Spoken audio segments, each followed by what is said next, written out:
don't fuck with your dog, you too high, get the glizzy. If I tell my niggas rock out, they get busy. Be spinning the bin on your block till you dizzy. My bitch with the friendly, but she ain't too friendly. I woke up and pray for the Lord to forgive me. I'm not a drug dealer, but you can get with me. He don't get no green, but he green full of envy. I pray for the Lord, keep them demons from near me.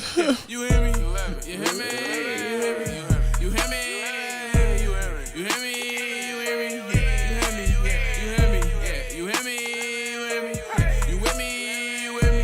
You hear me? She look by my cheetah print. I love them Tyrant stripes. I'm throwing them cheetah prints. Pay for the movie and stay for the show. If you got a roll, shit, I'm trying to see it then. I'm on my back, get it straight off the duffel. Get off your ass, get it straight off the muscle. If you ain't family, then no, I can't trust you. This is a marathon. You better hustle. No, long way, no pee-wee. Good gas, straight off the boat, no seaweed. Good gas, what do we smoke that kiwi? Just cause I give you a quart, ain't no freebie. Got about 100 in the bag, you see me. Shawty wanna touch, she see it, it's 3D. Shawty wanna fuck in the shower on me. Shawty gon' clean the whole crib like a swella. Singing with song, baby, one time la mela. Oh, that's your hoe, I don't know what to tell her. Shawty said she wanna fuck at Mochella. I kill your dog, now I'm cruel as Cruella. You in the verse, that's 500 or better. Hey. Don't ask me about a lady, nigga, I was on the road. Don't ask me about a hoe, I was on the road. You hear me? You hear me? You hear me? You hear me?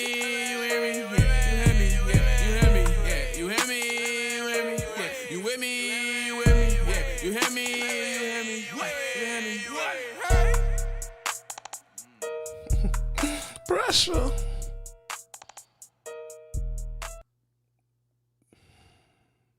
They want to know this. This is, what we gonna talk about on here gonna hurt some feelings. It's gonna hurt some feelings. And it's okay. It's okay. We gonna get to it. Shout out to the Rebirth, and the Re-Education. This is only for the nation. Screw your occupation.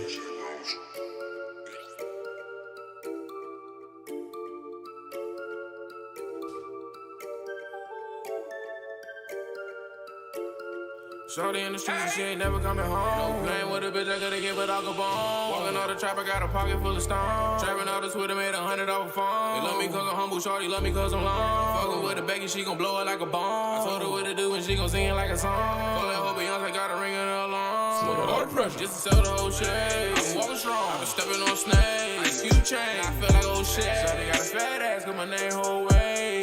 Little mama top notch. She got a thing for the top spot. She got a thing for the high block. She don't even scream with them Glocks pop.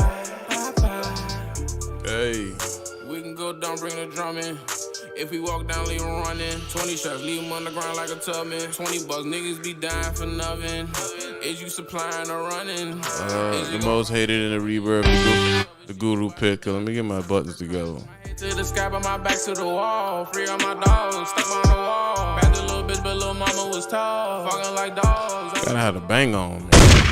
She through the fall. Call me Ray Charles. See you tomorrow. Little mama thinking she look like the car. All that black magic, I feel like Jafar.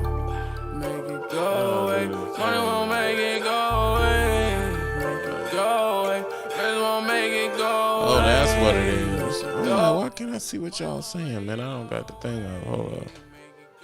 That's my fault. Give it a second. That'll work. There we go.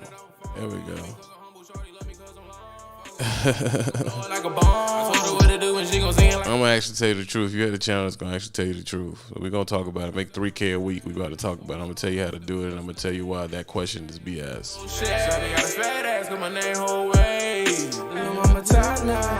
got a thing for the top spot. She got a thing for the high spot. She don't even scream with them Glocks pop. First of all, before we get in the game, man, first of all, peace to the God and the Rebirth and the Re-Education. This is only for the nation. And screw your occupation. This is going to be maybe a hurtful lie for some people, but it's okay. It's okay. We'll grow together. It's about growth. I become inundated with a lot of stupid trucking questions, and that's okay. But the main one is the questions that come too early. So I'm gonna just be as frank as possible. As frank as possible. Exactly, Mr. Boosa. We gonna talk about it.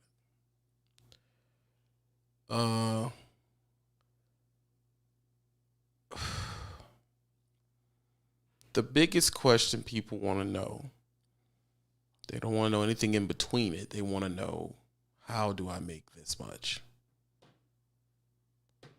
That's what people want to know. Of course, my dude Booster sent to the Cash App. Say he's still on I-90. I see you, my bro. You're a real supporter, bro. You support me. I appreciate you, Booster. Listen.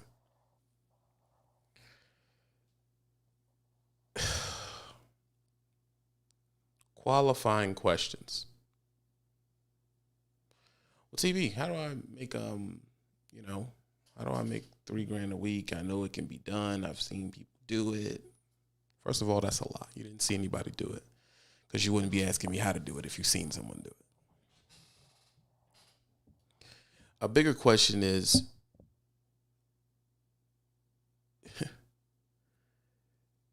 a lot of you cats don't support me, but you want to know this. You don't want to know this answer. And I think it's so funny, man. I think it's so funny because the answer is very simple. You have to run. This is how this question goes. And it went that way again. How do I make $3K a week while still getting home to my family? Get off my phone, bro. Get off my phone. Get off my phone.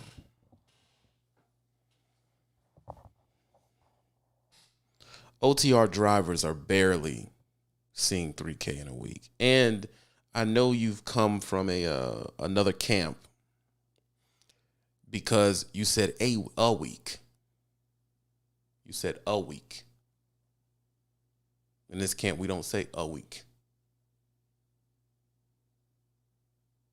We don't say a week. There's really no such thing as a week. Can you get a week that pays you $3K? Yes, but if you're calling me and you're asking me, how do I make that a week? What that implies is it's annual. It's always. Every single week you make $3K. Every week.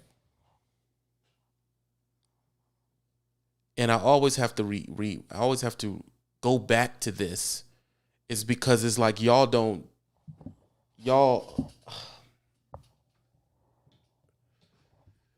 it's like y'all just don't want to accept the fact that this is not going to be every single week, bro. Let me break it down. First of all, for you to get that amount of money, you're an owner in some capacity. You're either a lease driver or you own your own truck. The reason why you can't say it's a week because trucks don't run every week, meaning repairs. So I tell him, listen for the rebirth. It's not going to be every week. No. It's going to be every week, bro. It's not going to be every single. No.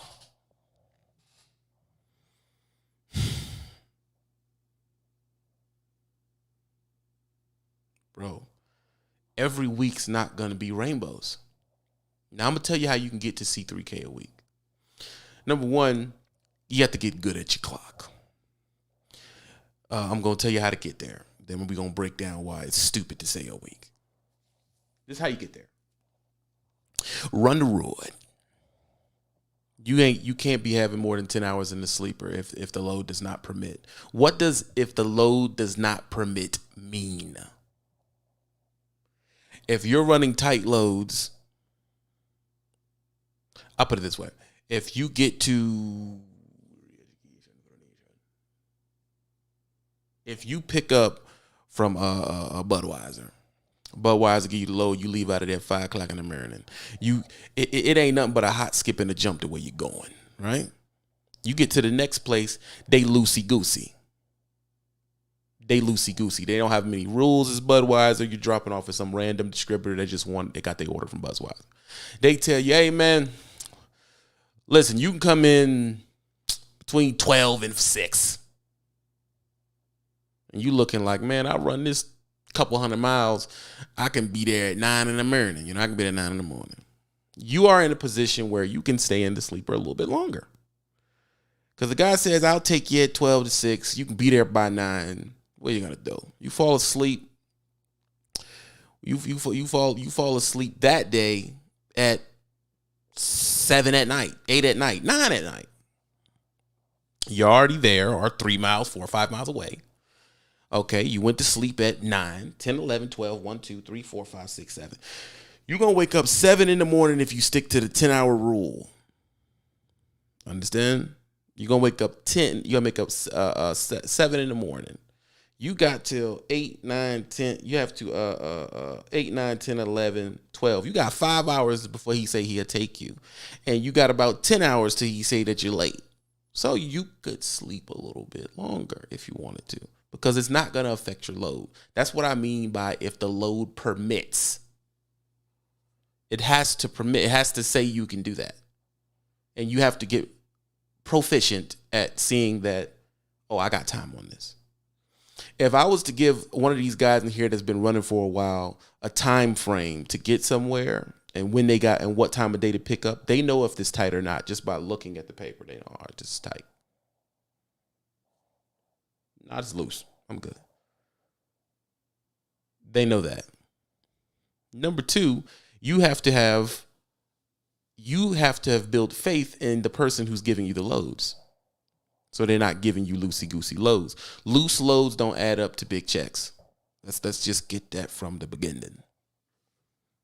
The beginning of the rebirth and the re-education is only for the nation. You want your loads like you like other things in life. You want it tight. That's how you want the load. If it ain't tight, baby, it ain't right. That's just a fact. If you getting loose loads because you're lazy and don't want to wake up, you're not gonna make that. You're gonna make that kind of money. Because your leisure time and sleeping late is time where you could have fit more money into the basket, and you're not taking that. You're not taking that. Oftentimes, the irritatingly tight load, you need to start looking at it as how quick it gets off the truck. So let's say if you pick a load up at 9 o'clock and you look down at the paper and say I got to be there at 6 in the morning. You like, I'm gonna have to run this all night. I ain't doing that. That's a quick zip, big bang. You look at the things paying $1,200, you getting percentage. All you gotta do is run it about 300 miles. So yeah, it's gonna take 6-7 hours. You know what I'm saying? It's probably going over a mountain in Pennsylvania or something like that, and you gotta run it all night. You don't want to run all night. That's a quick 12, bro. I would run it. That's a quick 12. I would run it. Other words, what I'm trying to say is understanding load opportunities that make your check get bigger and not picking your loads based on what is comfortable for you. If you're picking loads or picking something in trucking based on comfortability, you are picking things that's taking you away from money. It's that simple, bro. So when you come to my phone and say, man, I want to make that, I say $1 million, but I want to be home every day. Listen, bro, what are we talking about? What are we talking about? What are we talking about? What are we talking about? No, I'm just saying you ain't got to kill yet, bro. Listen, in my experience in trucking, you dang near got to kill yourself, bro. You weren't about being comfortable. Go be a real estate consultant.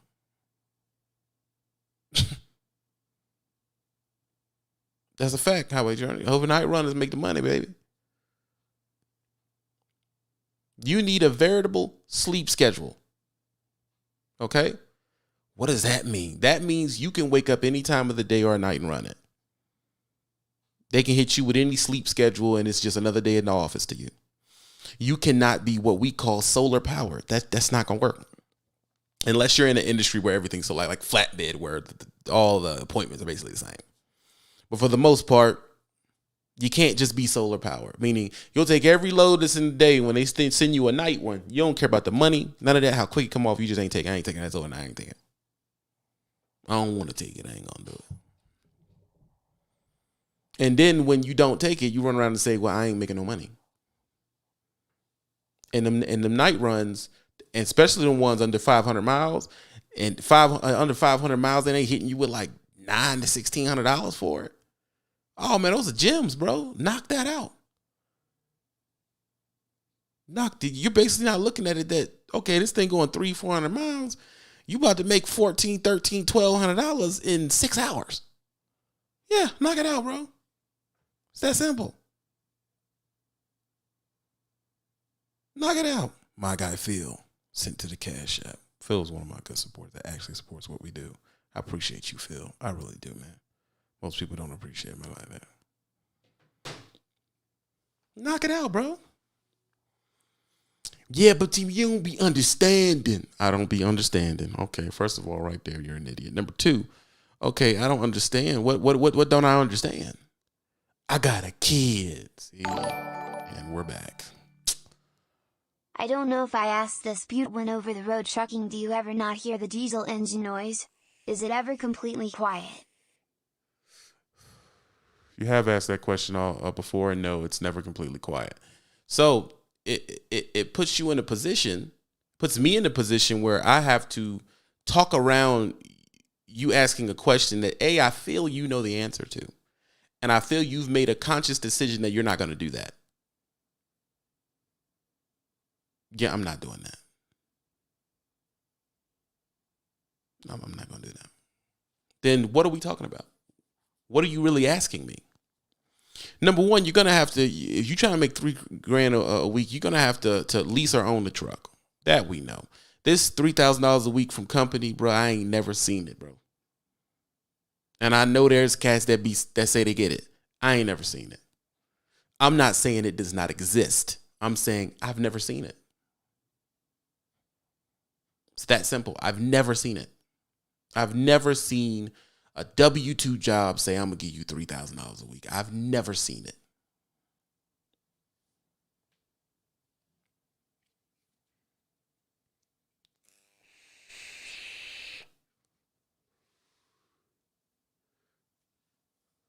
I've never seen it.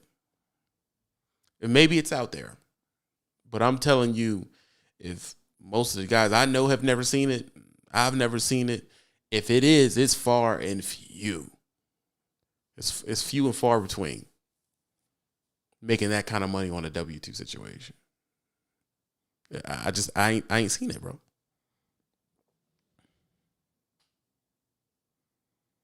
Now, and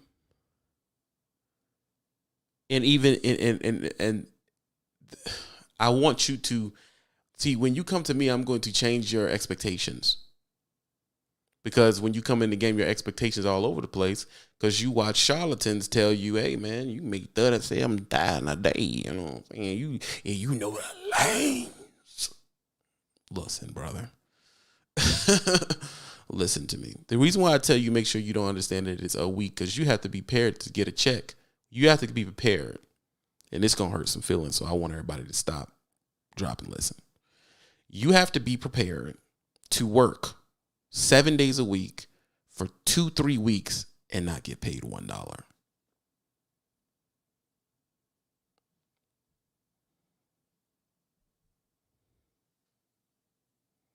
I'm gonna let that soak in for the background and the reverb.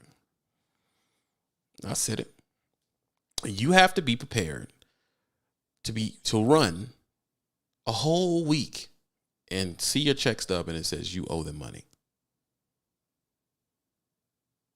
And most of y'all that is not in the entrepreneurial spirit, who's not really trying to own a truck when they first get in the truck and they just get sprung on them, you're not prepared to do that. You're not prepared to do it.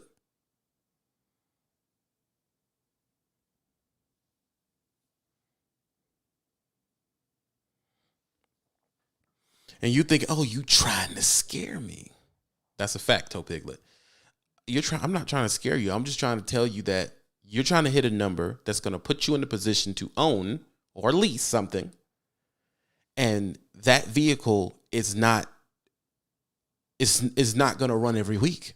So therefore, it's built in there that you're not going to get paid every week. This fool asked me, well, do you get paid when the truck don't run? No. What are y'all talking about? No, bro, no. So what you supposed to do? Like, you supposed to not get paid, bro. That's what's about to happen. What do you think this is? It's not charity. This is not charity, bro. You don't run, you don't get paid. That is the name of the game, baby. You don't run the road, you don't go to the bank. So what are you supposed to do? Bleed out, bro. That's what the discomfort is when you see guys talk about it, man. You're supposed to bleed out. So how can I set you up and say, hey man, you're gonna make $3,000 a week and your truck ain't gonna run every week? It's gonna break. Well, I'll get a new one. Oh, let's get this out the way right now. For you, that's why I get new truck, guys. New trucks break down. I know it's news to you, but new trucks break, bro. They break, dog. They break. I know y'all think that this is a free pass to never go into the shop. It is not. New trucks break down, bro. It's some dudes in here with used trucks that will argue new trucks go to the shop more. I'm not getting into that. I'm letting you know you can go down the county and get you a brand spanking new truck, and that sucker be in the shop in 36 hours since you picked it up.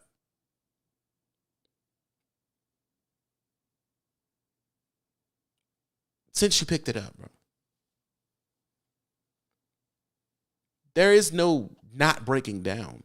Let's talk about the actual reality to the trucks. A truck is carrying around 80,000 pounds on rubber. The tires alone is going to have you go to the Loves eventually that year. And you're going to be late or miss a load. Your lines, when you first get in the game, you popping lines left and right because you ain't running. You don't know how to run right. You don't know how far the trailer should be away. You don't know how to position your spring on your cords. You're super jackknifing to get your thing into the thing. You're going to crack hoses, pinch hoses. Now you're switching hoses. All that type of stuff happens, bro, whether the truck is new or not. You know, you're hitting curves, popping trailer tires. You feel what I'm saying? Some of y'all, you backing into a place, you not getting your landing gear right, pulling out, dropping the trailer on the ground. Then they got to bring somebody out there to lift the joint. Like, bro, there's so many accidents that's going to happen that's going to stop you from hitting $3,000. The number one reason why you're not going to hit $3,000, to all the rookies that are watching, if you're a rookie, say you're a rookie in the chat. To all you rookies that are watching, you're not going to hit $3,000. And I want you to take this into your bone gristle. I really want this to go into your bone gristle. You suck. You suck. You're not good at what you're doing. You do not hold the skill to make $3,000 in a week. I said it. I let it marinate. I'll wait. I ain't mad at you. Mando sent me $35 to the Cash App for the love. Tell you. My guys, my team too strong, bro. Y'all can't mess with them, though. And I know I get no support because the cash apps are coming from my team and not people that's actually sitting here and about to up their check. I'm about to tell you something to jump your check to a certain level. No support. But it's cool, though, because I got something for you, peep gang. You suck. You are not good at your job. It's that simple. That's why you can't run the Mando. You can't run the Just Feel. You can't run the Low. Can't run the Low Sean and give him a sob story and tell him you ain't making no money. You can't run to none of the people who've been doing this for a minute and give them a sob story because they're gonna ask you two questions, which is gonna tell them everything they need to know. They're gonna ask you, how long have you been driving and how often you go home? That's the first two questions they're gonna ask you. And when you hit them, you're talking to people that have sacrificed years of their life running this way. When you tell them, oh man, I've been running like 2 months. I go home every week. They're gonna turn around and walk away from you. They have nothing else to say to you. Forget about it. It's done. I don't want to talk to this guy anymore. It's that simple. It's that simple.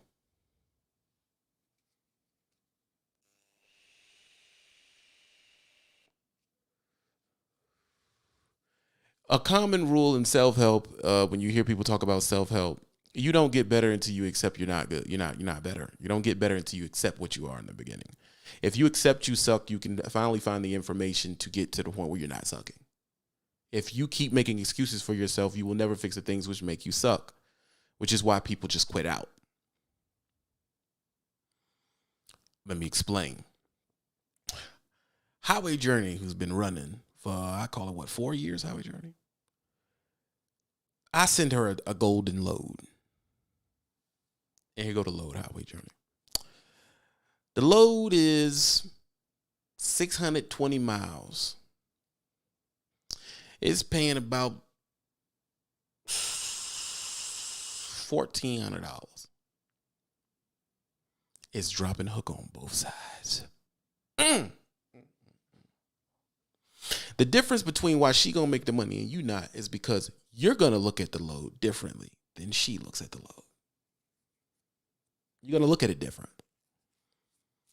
You're gonna think, I got time to BS. I'm tired anyway. Now I can get some rest. Don't. You pick the load up. They tell you it's wide open on both ends. It's wide open booty meat. You can get it in there anytime you want to. You pick the load up, drive 50 miles down the road, get out of the city and shut it down. Done. I ain't running through the night. Let me tell you, I ain't running through the night. You shut it down, go inside the Piggly Wiggly, get you something to eat. That's it. You watching, you sitting back watching Martin, laughing, chilling, eating Cheetos. Go to bed. Go to bed. How does Highway Journey look at the load? She see the loads and see, I picked this load up at 5 at night. I can drive this thing straight there and drop it off immediately. And be reloaded by 12 o'clock the next day. That's what she's thinking in her mind. She's going to pull that $1,400 in 11 hours. Immediate. That's how she going to look at it. That's how people who know how to make money on the road, that's how they look at the load. How fast can I get this off? If you're not asking how fast I can get something off, you're not going to make that kind of money. It's an old saying, time is of the essence. If you look at loose time as I have more time to BS. Emerky and learn, mouth shut face, shushing face. If you look at it as I have more time to BS, Highway Journey's going to kill you on check day every time, bro. Every time. It's that simple, bro. That's how you make the money. You're not thinking, I'm going to go to my favorite truck stop, shut her down. No, bro. I'm going to run this sucker through the night, baby. I'll be there 7 in the morning. Straight. Done. If you's a real cat, you're going to take it there, get there 7 in the morning, drop it off, call, ask for the next load. Hey, man, I ain't got no sleep. Is there another load? We got with an open appointment. I can go there and shut down, give me about a couple hours of rest and pick up. They say, yeah, man, you drop that off Highway Journey. What I want you to do, I want you to ride down the county.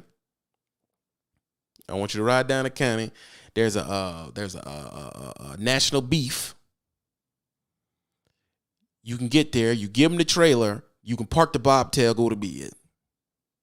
And that's an open appointment. It say it's here at 2100. You got time to do your 10-hour. By the time it's loaded, you can wake up and hit it. You've wasted no time. That's 2 nights overnight. And the next day after overnight, You actually stayed up through the pain and got situated before you went to sleep. Here's a rule of thumb that I always wanted to use, that I always used. I don't want to go to sleep until something's on my back.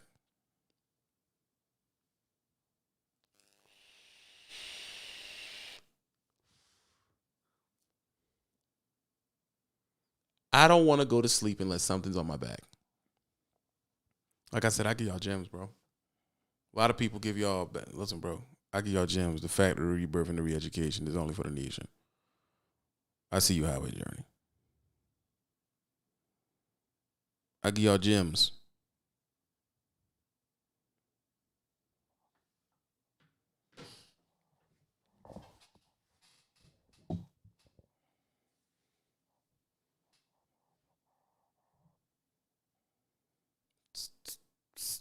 Hold on, what was that? I'll take a 2K 1-day drop-in hook load every day over a 3K 2-day load.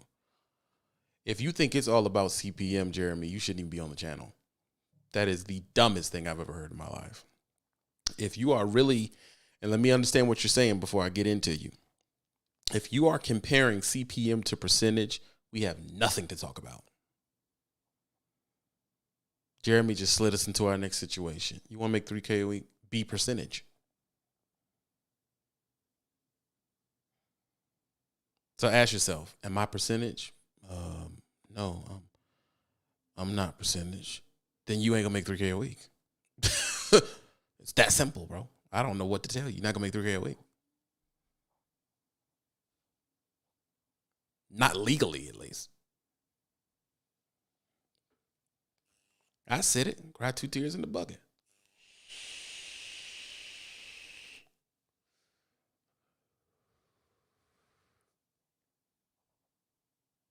If it is not 3K, if it's not percentage, you're not about to see 3K, bro. Okay, well, if you think so, everybody thinks so, and everybody's in agreement, give me a CPM that can get you 3K in 70 hours. I'll wait on that. That's cents per mile. That's under $1. Boy, quiet in there. Jeez, Joseph. Why so quiet today?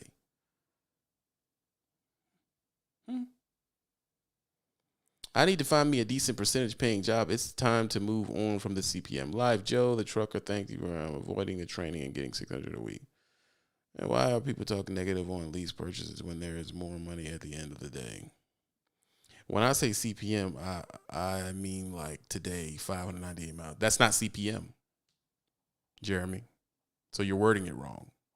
I apologize for jumping down your throat, but you're wording that wrong. That's not CPM.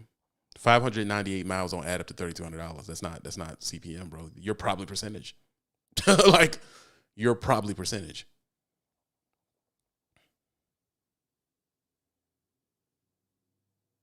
Yeah. That's right. Exactly. You're probably percentage, bro. You run the port. So this is what I mean. If you, what are the 3 steps you need to take to see 3K in a week? You need to get to be percentage. Somehow get to percentage. And after you get to percentage, you need to figure out percentage, good relationship with the person that's giving you the loads. And I'm gonna be honest, if you're at a mega carrier, you need to be talking about training. I know that done piss some people off, man.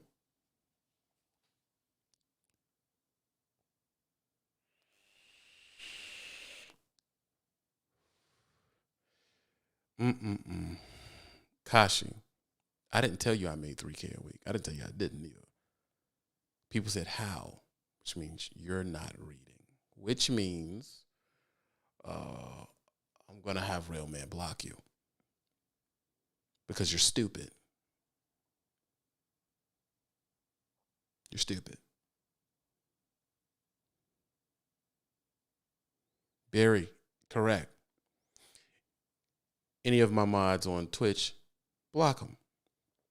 you want to make 3K a week, you're going to have to get to the point where you're at least taking on more responsibility, like leasing, and you're going to have to train with that lease to see that.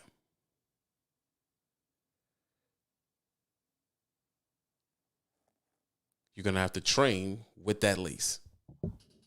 Hold on, y'all. Y'all got the right one today. Y'all have the right one today.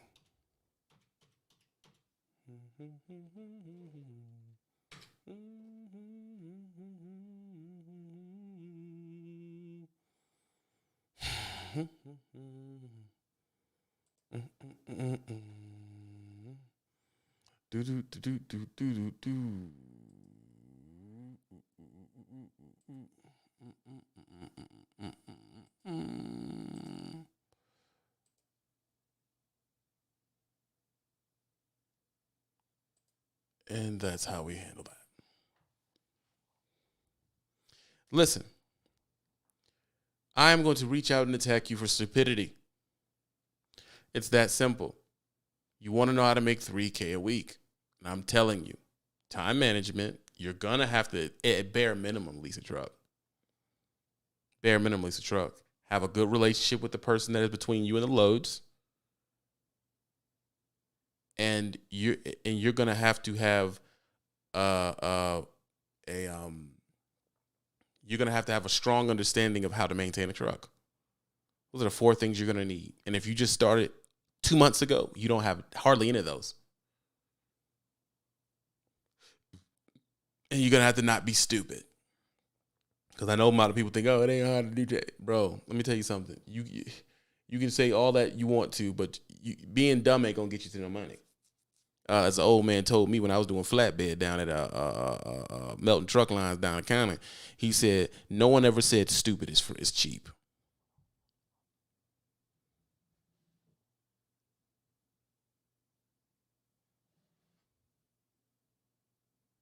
No one ever said that.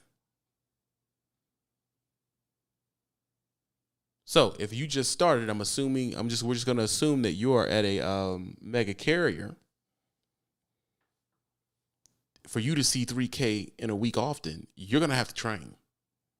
So if you're solo at a mega carrier company, I don't know why you even saying that word. You ain't doing nothing you need to do. A lot of y'all don't want to accept this, but the average mega carrier, they don't want you to see 3K a week, let alone see it solo. Their whole lease program is based on you training. The whole thing. So I don't want to train. Well, with your experience level, 2-3 months, you don't want to do the thing that could get you to that amount of money. I don't know what to tell you. You're going to have to wait till you get a year or two and go to a company that's giving you a decent percentage and you can make that money without training. You don't have enough experience to make that kind of money yet. Unless you know somebody. Which could be a thing.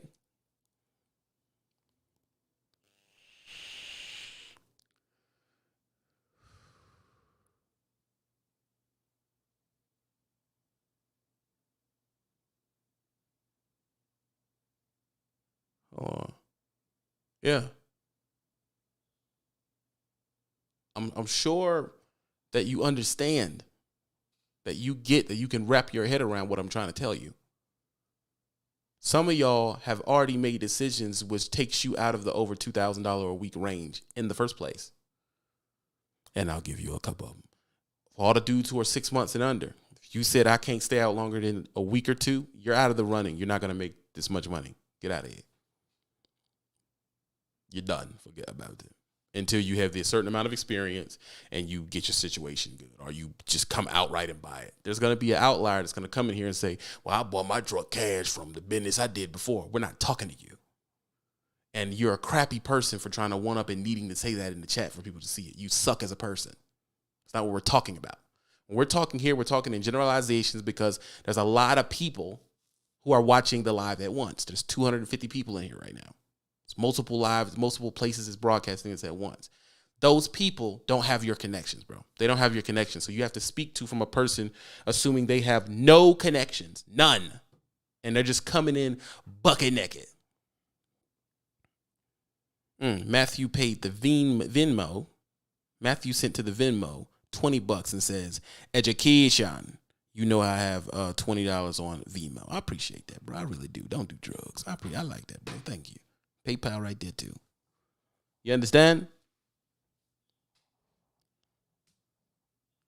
My contact is on Patreon, bro. Go to the Patreon. Booyah. You can be in the show all you want. You can ask all the questions you want. But peep game what I'm trying to tell you. $3K a week. When you say that, that's what I want to make. You have already, that one decision means you made 3-4 other decisions. If you're okay with making $3K in a week, you're okay with making negative $3K. You have also sealed the deal on a week thing is over. You're not going to get that every week. Listen, bro, I don't care what eFood telling you. You're not getting that every week, bro. You're not getting that every week, bro. You're not going to do it. Trucks break, storms, traffic, you fall out with DMs, the market gets hit, elections. There's so much stuff that stops you from hitting that number all the time. There are more things that take your money than pay you in this game. So the a week thing, you need to see, when you say a week, you're speaking from being an employee. You're speaking from a worker standpoint, and you can't do that. You're speaking from a worker standpoint. You're used to Friday coming in, you getting your check. When you get up to the point where you can get $3K in a week, Friday can come 3-4 times, you don't get nothing. You're getting to the point where it's not a given that I'm going to get paid. So understand, when you blow past the 7, 8, 9, 10, 11, $1,300 a week, when you start passing that $1,300 a week, you're going into the area where you're taking on more liability. And it'd be nice if people sat down and told y'all this type of stuff, but they're not going to tell you that stuff because it isn't sexy. And what they want to say, they want it to be sexy. Yeah, man, I came on the gang. You know what I'm saying? I made this amount of money. Bought a Charger. Then they taking the hood rich pictures with like 2 old trucks and a freaking and a demon, and they sitting there like, bro, it's not that simple, dog. It's not that simple, my guy. It's just not. It's not that simple.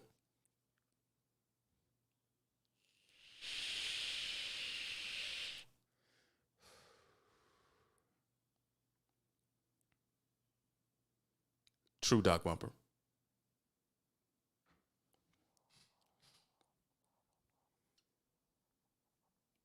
That's a fact, though.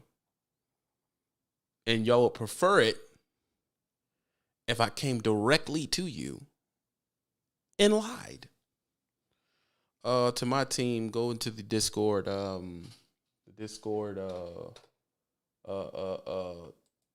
Twitch family, and you can speak. If you want to, Just Phil, Mando, Trevor, you can go into y'all know how we talk on Discord. You can jump on there and you can speak. It'll be one at a time. I don't know who Big Vic is. Who's that?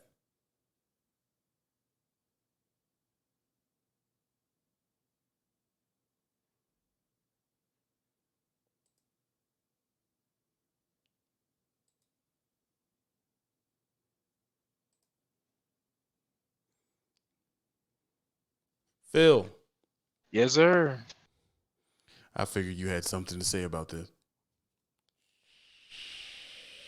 Yeah, in particular, I wanted to talk about the guys who think it's safer going with the new truck. Now, I'm gonna preface this by saying I love my situation that I'm in. Things have been beautiful. I've never been happier as far as, and being in a situation with a company. But I will say, new trucks are not safe. The truck I'm in is less than a year old, mind you. So let me tell you what happened last week. So the newer Freightliners, if you have anything that's 2018 or newer, they have a thing called Opti-Idle, where they use the engine instead of using the APU to maintain cab temp, all that good stuff. So long story short, I wake up one morning, truck is off, it's hot as crap, trying to figure out what's going on. I go to crank the truck, nothing but clicks. right? Mm-hmm. Dead battery, can't go nowhere. Off the rip, gotta call a tow truck. Tow truck bill for a jump, $275. For a jump? Yes. Ouch. So proceed to backtrack. Mind you, I'm on a load, so I have to backtrack 50 miles to the closest Freightliner. Right? Get the Freightliner. You know, they do their thing. They tell me, oh, it's this, that, and the third. You know, we can't exactly figure out what's going on, right? End up killing about 11 hours. No, I tell them, okay, I'm already here. Might as well go ahead and get the PM done because I'm like, it's getting about that time anyway, right? So I say, hey, put the PM on there too, right? Mm-hmm. About another 5-6 hours pass. You know, shift has changed at the shop, different mechanic, right? Mechanic comes in, tells me what's going on. Basically, I have a starter that's failing due to a factory defect. Problem is, in order for them to replace it under warranty, they have to get it to repeat the same problem, which would mean I'd have to stay there for 24 hours. I ain't got time for that. I'm under a load, right? Mm-hmm. Second problem, even if I did that, they ain't got the part, right? So at this point, there's nothing I can do about that issue. So I say, okay, cool, whatever. Just go and do what you got to do, right? Now, mind you, prior to me leaving, I go and ask the little clerk, hey, you know, what's the bill going to be? You know, I know, been here a little while. Oh, I can't tell you until they finish, yada, yada, yada, right? Okay. A couple hours later, tech comes back and say, hey, it's all good. You know, just be aware of the issue. I say, okay, cool. I'll take care of it later. Go to check out, and she hits me with a bill for $1,600. Ooh. How did 800 of that was a diagnosis. So basically nothing. Yeah. So basically, they racked up a bill at $140 an hour to plug it into a computer and to call Freightliner factory to diagnose what ended up being a really simple problem that should have been able to be fixed, but because of the change in policy at Freightliner for how they handle the warranty, they basically couldn't do anything. And even if they could, they didn't have the parts anyway. And they charge you $1,600.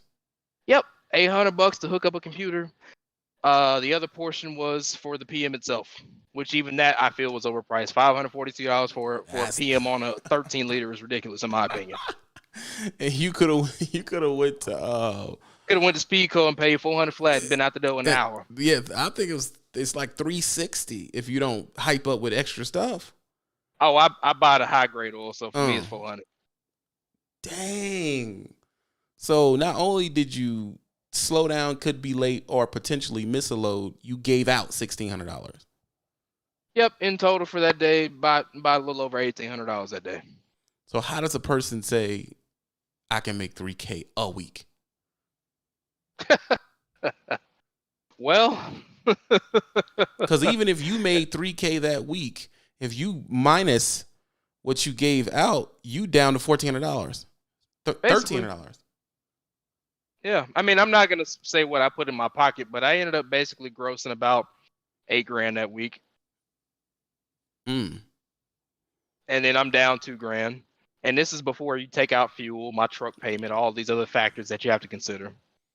God, so you made about $3K that week. But mind you, the week before when I went home, I basically broke even. Like that check's only gonna be $200. So, do you think it's just an unrealistic expectation when they start being like $3K a week? Well, that's the thing about it. There's no such, like you say all the time, there's really no such thing as a week. Sure, you might be able to smack it 2-3 times in a month, but I guarantee you if the truck don't take it out of you, something else will. Yeah. Whether it be, market conditions, you're not getting along with your DM, whatever the case may be. There's no true possible way to truly say a week. Now you can bring some numbers up and say, oh, I average this a month, and that fluctuates throughout the month or whatever the case may be. But there's no such thing as truly netting $3K a week unless you have the special plug where you own your truck and your overhead for your insurance, all these other factors that people don't really like to explain when they say, oh, well, I'm putting this a much a month, I'm making this a much a week, Well, I mean, but as far as being a company man, or even in the case of being a lease driver, there's no way to truly do that consistently, in my opinion, because of factors you can't control, whether it be the truck screwing up or just where you are in the country. Well, Roadrunner says, "Are you serious? 3K a week? Any owner operator should be able to make that net easily week in, week out." Yeah, that's cute, but no, that's not true. So where does that That's the narrative come biggest from? lie I've- What'd you say, Mando? That's the biggest lie I've ever heard in the industry. That's one of the biggest lies. And it's a very I know. prevalent lie. You hear it a lot. Yeah, I know owner ops that they'll make 8,000 one week, they'll make 5,000 the next week, and then they'll make $300 the week after that. Yeah, but he's saying you should be able to do that day in, day out. Other words, Like y'all suck. I'll even give you an example of one of our teammates here, Law.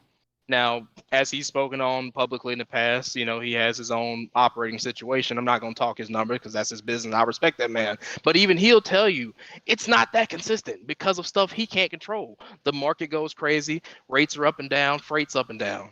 I guess nobody wants to talk about that. Nobody wants to.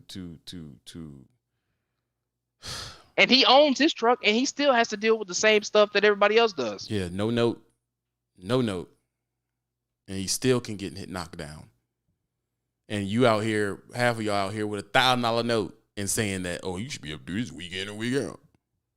It's like, really?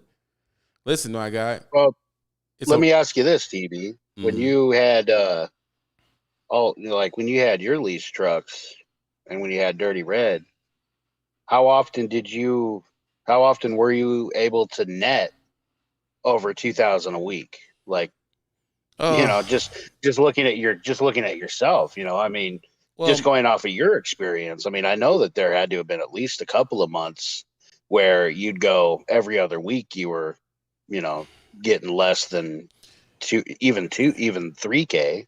It was, let's explain the situation completely. I wasn't at a mega carrier. I was doing step deck, and I would see sometimes I had two notes, the truck note and the trailer note, two insurance policy, truck and trailer, and me and Lo were teaming too. And even with that, there was a period where I went 2 months without seeing one check. Even with that, we went 2 months without seeing one payment. Because the truck, leaving a mega carrier and going to a smaller place, we didn't quite wrap our mind around they don't got freight like that. So one time we called, they just said we ain't got nothing and hung up. Yeah, I'll say you got to break that one down for people who can't comprehend 2 months without pay. Like we got to really dive the science on that. It's one of those things where when I tell people a rule of thumb, most of these guys on here have a personal situation. They have a personal situation and a personal relationship with a good situation. When we're doing these talks, we're talking about the average person with no connections. So, Roadrunner, who's going off in here and saying, I got guys that can send you this and that. I'm sure I got guys I can send you that see 7,000-8,000 a week. A lot. But they're on a gravy train, set load, dedicated route account that you can't get on. So it doesn't make sense for us to talk. We're talking about the masses. The masses come in the game. They don't know nobody. And they're going to end up in 2 or 3 places. They're going to end up at a mega carrier. They're going to end up at a Landstar type situation. Right? Or they're going to end up company. Those are their 3 situations that's really available. And in those 3 situations, which is the norm and which is common, they're not in a position to be making that kind of money all the time. Another thing we're not talking about too is, are you running legally? Because if you do 3K 3 weeks, you won't have the time to do 3K the 4th one. But ain't nobody discussing that because a lot of you dudes are on Keep Trucking and you're running illegally that 3rd week anyway. If you ain't running illegally every week. Right. Or you're playing the paper log game if you got a pre-99 truck. Exactly. Or you're just acting like, oh, oh my app isn't working, so I'm on paper this load. Like, come on, dude. We know the game. See, you're talking to somebody. I've actually done it, bro. I've done legally and illegally, and a lot of the times where I was seeing crazy money, that joint was illegal, bro. It was somewhere in there. It was like 30 ran out of time. 45 minutes of it was illegal to make it. It was I'm just gonna ride over here and wait to get loaded and not turn my time on until I'm actually loaded with my seal on the truck. That stuff is illegal, bro. And therefore it does not count in our discussion. When I was hot boy keep trucking, I didn't turn my time on until I was loaded and headed in the right direction. So all that in between was I just took it. And my thing is, if we're talking to people who are going to be running with call comms on their truck, they don't have an option to do that, bro. They don't have it.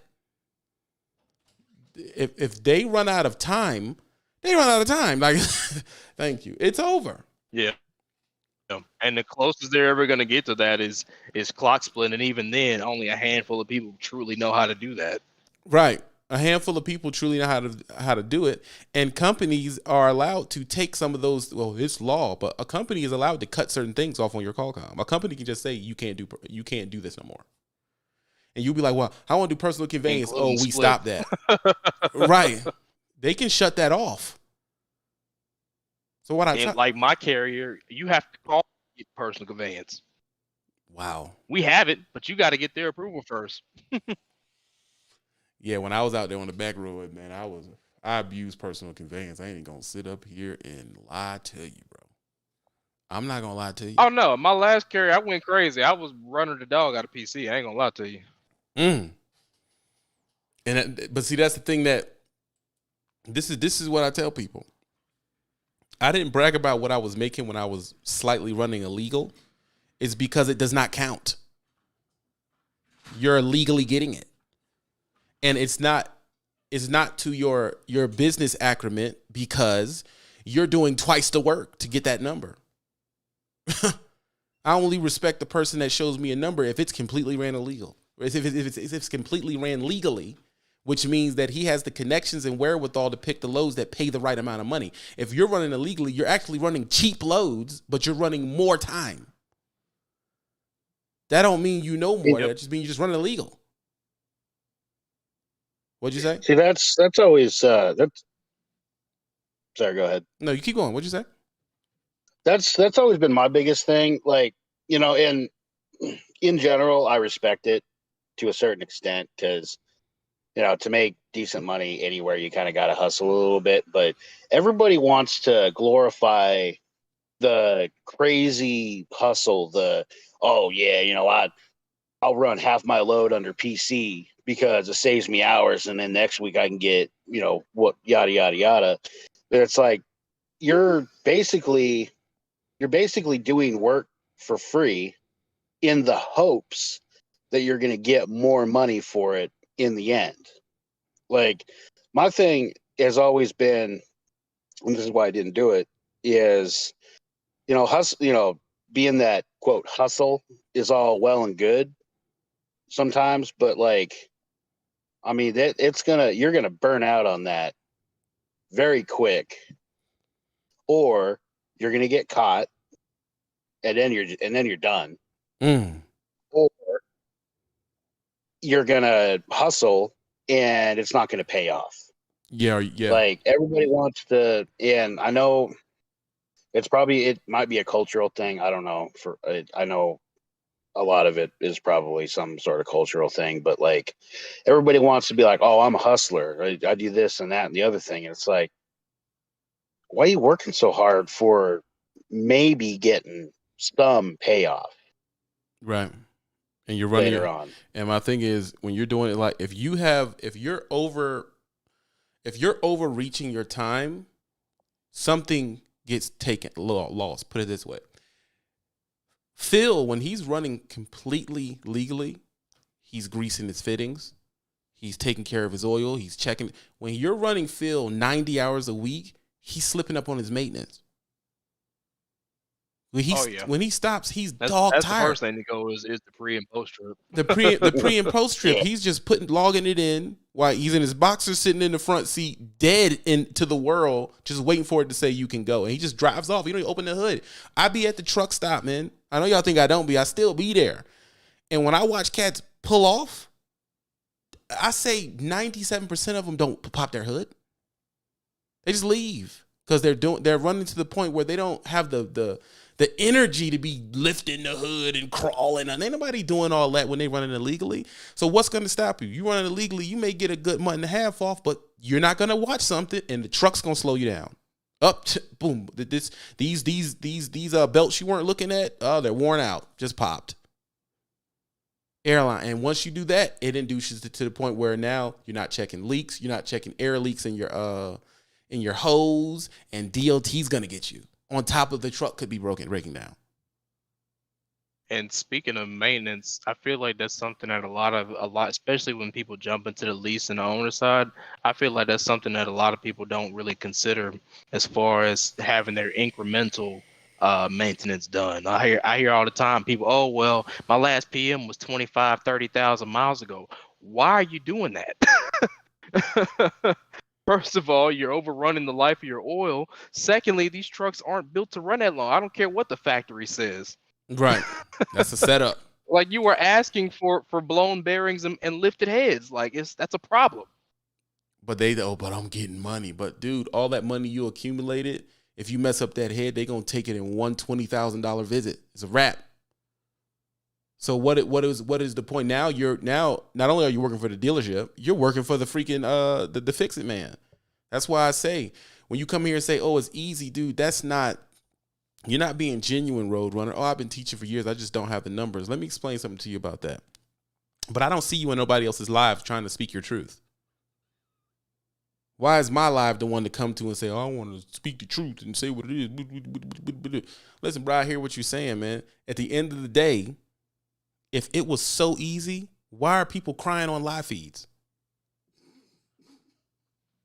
Yeah, why is it every other week in the algorithm I'm seeing somebody, oh, I'm quitting trucking, or I'm getting out the game. Always. All these other things. Why we quit? Why we the reason we leaving. All these couples quitting on live feed, jigabooing. Why everybody quitting and leaving and switching companies and new truck and bro, stop it, bro. And what makes y'all, this is another thing I got to get on the watchers. What make y'all so sick to me is that these people channels, every time they have a breakdown or go through something, y'all give them 10,000 views. And then when they're doing good, nothing. Y'all don't even watch them. And now it's like, if I'm not quitting or breaking down and going to another company, they don't even look at me. That's how it is with y'all. It gets to the point where you just want to see the downfall instead of actually taking in some situations that is a good rule of thumb. You want to make $3K a freaking week, you got to take on more responsibility. Well, get away from the mega carriers. Saying get away from the mega carrier equates to take on more responsibility, because the mega carrier takes care of dang near every responsibility you got. So now you done got away from the mega carrier. And even as a company driver, going to a smaller situation still deems more responsibility. I went to a small carrier that had an Amazon situation. I can't even begin to tell you the amount of stuff I had to still be responsible for, because this was an inexperienced company with people who know nothing about trucking. They just had some money and threw it at a company and said, "Oh, well, let's try this out." Right. The maintenance guy was a driver himself. So my point to you is this: we need to find rules of thumb that can become values. Well, give me a realistic number. I'm going to give you a realistic number. If you're at a mega carrier right now and your company, a realistic number is between $700 and $1,200, and you're not going to hit $1,200 often. If you're a solo driver at a mega carrier, and I'm being very nice with them numbers. Right now, Mando and Phil is like, where are you working at? I'm being nice. I have to agree, because me and Mando and the rest of the people on our team, we're aliens in this game. We are the exception, not the rule, when it comes to really running this road. And sure, there's other people in the comment section that might be some runners too, but that is not the normal out here. It isn't the normal. So, and for you to hit that $1,200 number at a mega carrier company, you are a time management, fuel bonus, staying out longer than 30 days, very good at your politics in the office guy. You are excellent. You are the top 2% of the company. Okay, well, what if I lease? If you lease and you're at a mega carrier company, you should be $1,600 to $2,300 is about what you're gonna see. I was just about to say 18 in the middle. and let me tell you, you're not hitting that above 2 all the time, bro. You're not doing it, bro. Now you can train, and well, how do I hit 3 a week at a mega carrier? Well, you need to train, bro. Those are the guys that are hitting that on a regular basis. You need to look. Most are too lazy. I have my cousin netting $18K a month as a company driver. People just okay. See. I know, my bad. I'm just intrigued. You came here starting trouble. I didn't start no trouble. Don't do that. I didn't start no trouble. I'm just intrigued. Roadrunner. Hold on. Let's stop. Because this is why people think this way. I want you, Mando, you listening? Phil, you listening? Yep, I'm here. Yeah, I'm listening. Mando says folks needs to look most are more too lazy. I have my cousin netting $8 to $10K a month as a company driver. Well, why are you addressing the veto? My problem is. Okay. Are they comedians? Hold on, wait. Good jokes. I love that. Oh my god. Hold on, wait, everybody. My thing with Roadrunner is just call in. I understand that you let's just say you are outside of the norm. You're the exception to the rule. The problem is that when we speaking facts or we're speaking about our experiences, we needed to have some type of validity. You can type all you want and you can even call in. The problem is that if you're not willing to indisclose something that we all can use, because if you were making $3,000 a week, you would not be talking about it, bro. I don't know nobody that makes consistent money every week and got time to talk about it because they busy getting the bag. That's why people that make those absorbent types of money, they're not, dude, I ain't got nothing for you, bro. I got to make this money. So I understand that you might mean well, but at the same time, if you're not willing to disclose it in a realistic way, because everyone's not going to be able to either run like you or do what you do or get the connects. There's so many variables on top of the trucking industry being volatile. Hold on. Let's see. I've been doing the game for a while. Okay. I don't want to know where he works, Roadrunner. And I'm going to drop the link because I got to hear it. Because you may have, if you got game, I'm going back to get people to 10, 15K company. Oh, you in here. I'm about to drop the link. Call in. No profanity or I'm going to boot you. We haven't had a profanity slip yet. That's the StreamYard. Right there. You call in and give me the freaking drip. Yep. And if you got that, tell us what the deal is. Now, he said that he has a YouTube channel. I'm not interested in his YouTube channel. But the question I was going to ask him in regards to that, why do you you just need to help one. You help one person, that stuff is legit. That thing will go like rainfire. I'm not interested in none of that. Call, hit the link. The link's out. And you're going to have to break down to us how a person's seeing 10, 15K company. Yeah. I got to know that. You are in. We can hear you. Okay. Yes, sir. Yes, sir. Break down to me the pay rate and the commodity and everything which adds up to 10, 15K a week company.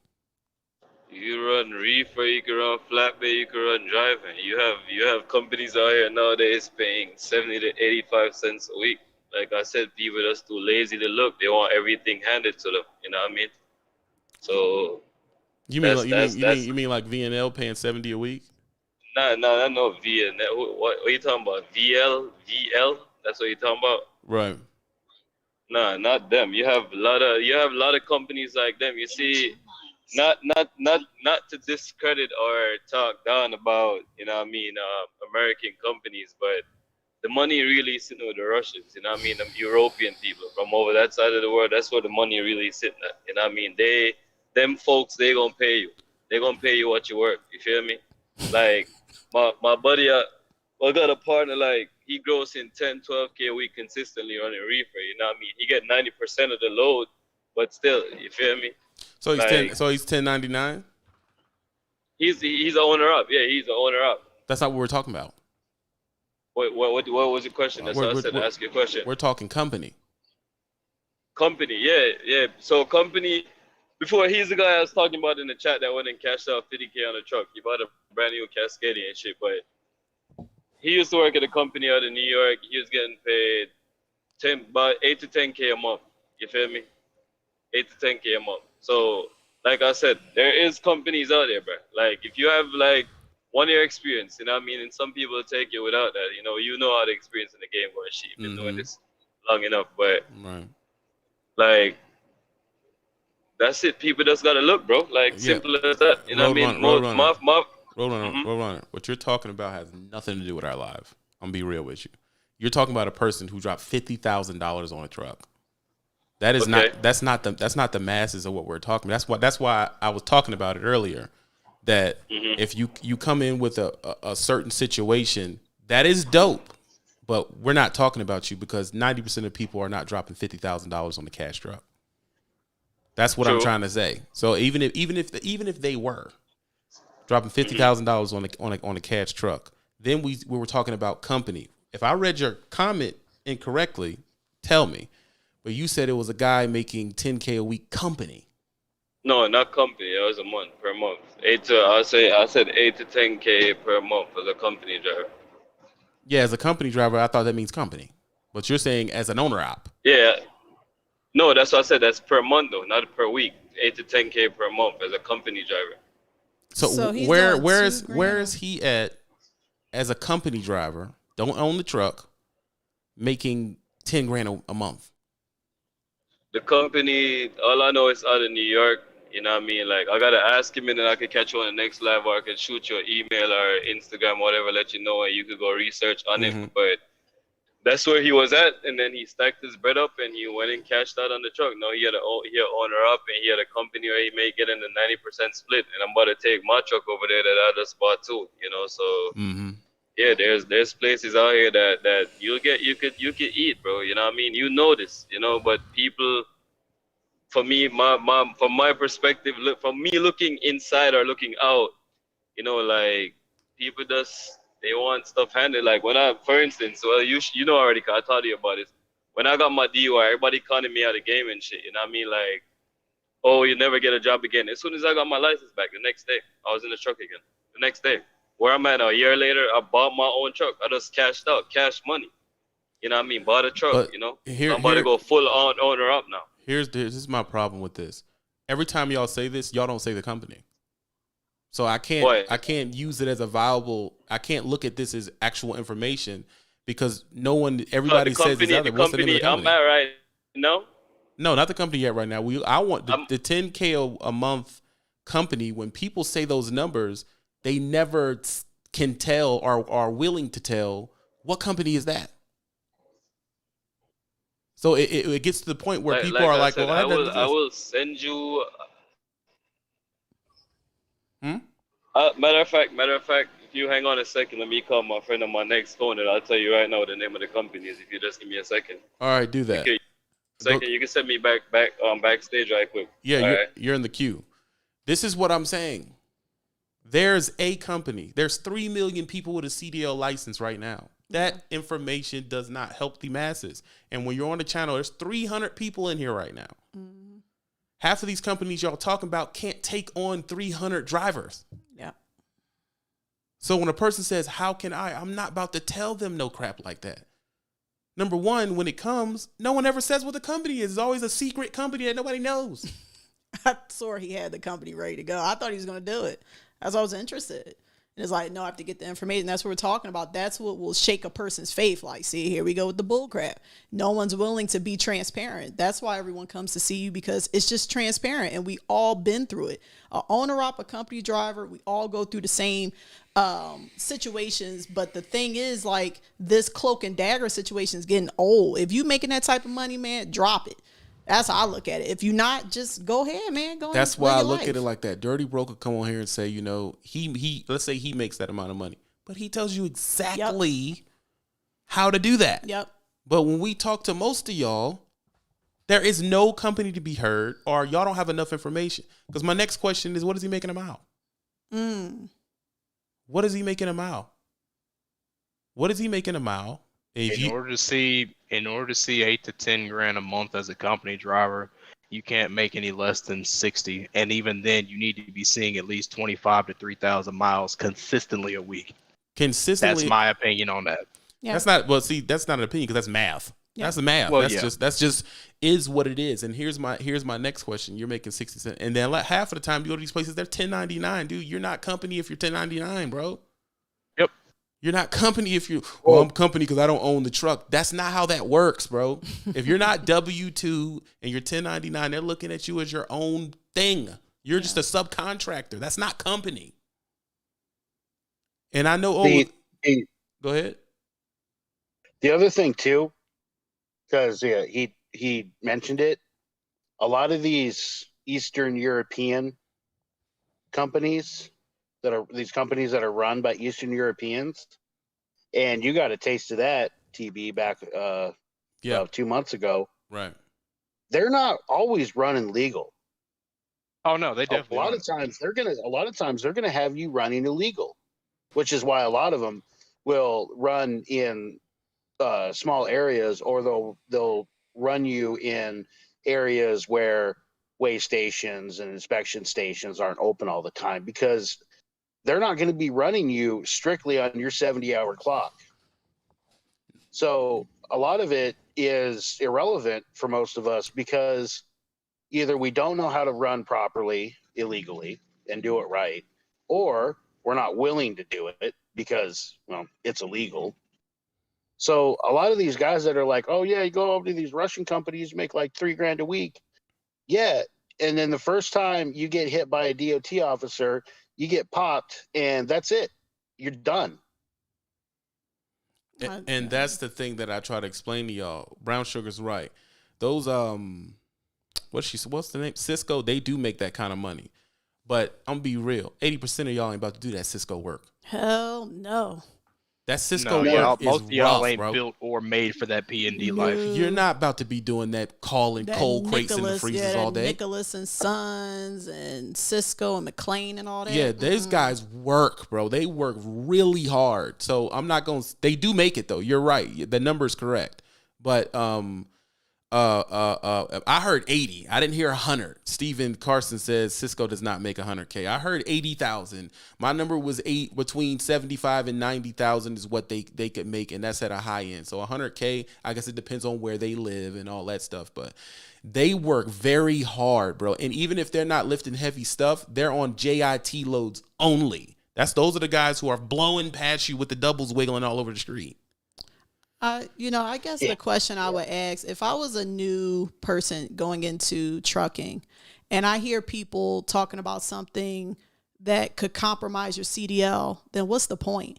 When we throw around these things and we say illegal or, something that can compromise the CDL in the first place, knowing the gravity of it, then what's the point? And that's what I'm saying. We can have consistent money or a consistent figure that works for your situation personally.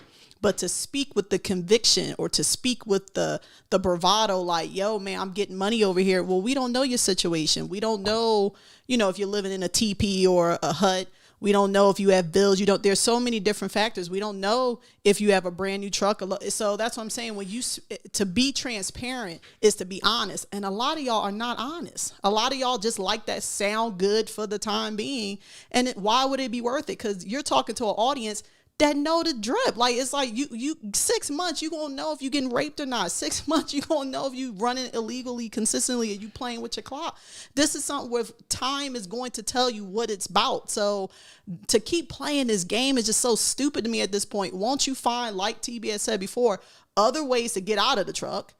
Or get into something consistent where you can live a decent life and you don't have to slave away or be running with the Russians and the Arabs and all this United Nations stuff. Or, you know what I mean? Like, you can find your way. You can find your path. The problem is just stay consistent at it. Y'all don't stay consistent. Y'all be ready to jump the Titanic within 6 months.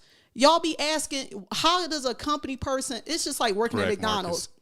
A person that work at McDonald's flipping the fries ain't talking to the GM in 6 months. They're going to look at you like, bro, get out my face, flip these fries. Like, you don't have the credentials, the time, the know-how to even be talking to me at this point because I can't hold your hand. So that's why it's just unfortunate that people do this. That's why I say you have to listen to the live from the beginning to end, because I try to explain to y'all that you probably can do that. But when you're talking, there's 320 people in here. Yeah. And I'm gonna be real with y'all. Y'all ain't going to Cisco doing that work, bro. don't play like that, man. Them bros need plaques, because that work is not easy, dog. Y'all say, "Oh, I could do it." No, because if you could do it, you would be doing it. Yeah. Y'all not running these FedEx JIT loads overnight, going over the mountain in the snow with one axle. Y'all not doing that. Why are we acting like we doing that? Well, there's a company. Well, that proves my point. You telling me one company does not work for the masses. You're talking about a channel that does 200 to 500,000 truckers watching it a month. Yeah. You have to put yourself in a generalized category and just get your expectations correct. Another thing, too, that Brown Sugar said is correct. She's saying a major metropolitan area. Half of y'all don't live in New York and Philly. So how does that work for the whole country? Yep. Yeah, obviously, I can name a company right now that's paid 6 figures, but most of y'all don't qualify for it. You don't qualify for it. Yeah. The person who asked me this question has 2 months. He can't even back in a hole. Yeah. Most of those companies don't, they can't take you on anyway because they can't get load you out from taking you back home on home time. Like I said, there's so many different factors. So yes, do your research. But like I said, when we speak cavalierly, it's just wrong because it's just bull crap. And as we know, and that's what I said, being transparent is a thing that most people don't want to do because everybody want to look good. We can throw these numbers out. First of all, the mega carriers are the most transparent one. They tell you, listen, you ain't going to be making no money. Yeah, they're going to tell you. Look, 600 a week. All right. Hold on 1 second. Dorian, what you got to say? No cuss words, bro. I got you. Can you hear me? Yeah. All right, I'm in the back roads in Michigan. I'm trying to make sure you hear me. Mm-hmm. I was a company driver with Maverick doing flatbed, and I was like top 5 of my fleet managers PFP board. That's Maverick little bonus program, and even top 5 maxed out PFP, like top pay for where I was at, running 2,800 miles a week. I really wasn't seeing no $1,200, $1,300 checks a week. Mm. It's like it's not easy to do. It's hard to do. You know what I'm saying? Like, you would get it every now and then, but it's not no regular stuff as a company driver. Like, if you want to be hitting $2,000, $3,000, stuff like that, like you said, you doing some shady stuff that's gonna get your CDL taken away. Like, no doubt.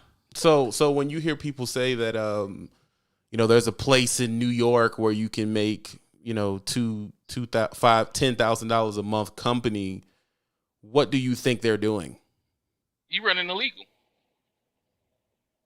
It's like that's the only way you're gonna do it is you running illegal. You're not making that money. Or running a straight 70, or either that, or you doing some specialized freight, like real specialized. And that's not gonna take the masses. And masses of us can't get into that. No. Like you doing some heavy haul, oversized. You doing stuff like that. If you consistently bringing that in, that you looking at specialized freight, or you running illegal. Or I'll give you another example that people sleep on, even though most of us don't qualify for, but I'm going to put it out there for those that care. Look into dealing with refrigerated nitrogen and air gas. Yeah. But you have to have a perfect record, and you have to have an hazmat. two things that either most of y'all don't have or ain't willing to get. But I mean, ain't that technically specialized freight though? It is specialized freight. Yeah, that's So definitely what I'm saying. specialized freight. You running specialized freight. You're not doing it just running a box or a regular reefer or a flatbed. Like you running something specialized that pays more because the risk is higher. Right. Yep. The risk is definitely higher if you run around with nitrogen and stuff. Hold on, I'm trying to get everybody in. One second, Dorian. Let me get All right. Let me get Elkanai in here. Elkanai. Hey, what's going on? I did Dollar Tree out of Connecticut. I saved $1,500, but it was hard work every week. It wasn't $10,000 a week. A month. Nah, man. I did natural gas as well with it's a company out of Massachusetts, Express Natural Gas, crappy company, but I was doing like I think $3,500 every 2 weeks. But I was working the nights, and I was driving from Massachusetts to Montrose, Pennsylvania, basically Route 88 out of New York, and up in. But hold on. They say in New York you supposed to be getting 10K company, Jack. Well, let me know where they at. I'll go holler. Hold on. Roadrunner about to tell you right now. Hold on. Let me let Roadrunner tell you. Give it to me. Roadrunner, tell him where he can go get that 10K. Yes, sir. TGT. That's what my boy told me. He probably in the chat right now. I told him to come over here and shit. But what you saying though is, bro. Hold on. Stop. In, Is his name Bling Blessings? Yes, sir. He says TJT in New York teaming. Oh. Uh-oh. He said what? He said teaming. He says that's teaming. Nah. That's what he just said. He says you said Bling Blessing TGT in New York teaming most of my loads. Oh no, it's the chat moving too fast. Let me get back to him. Teaming and we're make New York teaming and we make $2,000 to $2,500 a week. Don't y'all got to split that teaming, Blessing? You got to split that. So if you split $2,000, that's $1,000. That's what I was doing my teammate. It's Right? all coming into one pot. I'm sorry. Hold on. How I see the comment? Oh, I can't see them. That's tough. Hold You on. need to see the comment. That's your Hold man. on. You Ask talk him. to him? Ask him that question. Hold on. Elkanai, what you think? I mean, if it was a wife Hey, and husband, TB and McWerner on the DG account. type I'm making situation, that works out good, 1,500 to but 1,000 after I'm not gonna taxes. be in the trouble I'm a with another trainer man. now and making more learning from your mistaking. Not no 10K. Why the computer telling y'all not no 10K? Hold on. Let me make sure it's right, because my thing is, if it's true, I look at it this way. If I'm wrong about this, first of all, I'm not wrong. Let's get that out of the way. But if I was wrong about this, I would want the information to get to you. So that's why I'm trying to give them time to get the story correct. Can you stop laughing and let me get it out? Well, because he's talking about his friend and he's like, he need to read the comment. But I'm like, that's your man. You talk to him. Why are you getting the story straight today if y'all talking, you're able to speak on his behalf about what he got going on? I just don't be getting the game and understand why it be like this. Like, it ain't got to be this hard. Like, just you made a mistake. Blessing says after spilling, he means splitting. After splitting, we make $200 to $2,800. I guess that's $2,000 to $2,800 a week. Y'all both took home. Dude, I'm gonna be real, and this is not a conversation I'm gonna waste the rest of my life on. Like I said, we're talking to the masses, and y'all are talking about one company, which means you don't understand the premise in the beginning, which is cool. I get what you're saying. It is not normal enough for me to use that as a place of advice to give to 300, 400 people in one live. It's just not. You're talking about one place. You're saying that y'all are teaming and both of y'all are walking away with $2,800 a piece.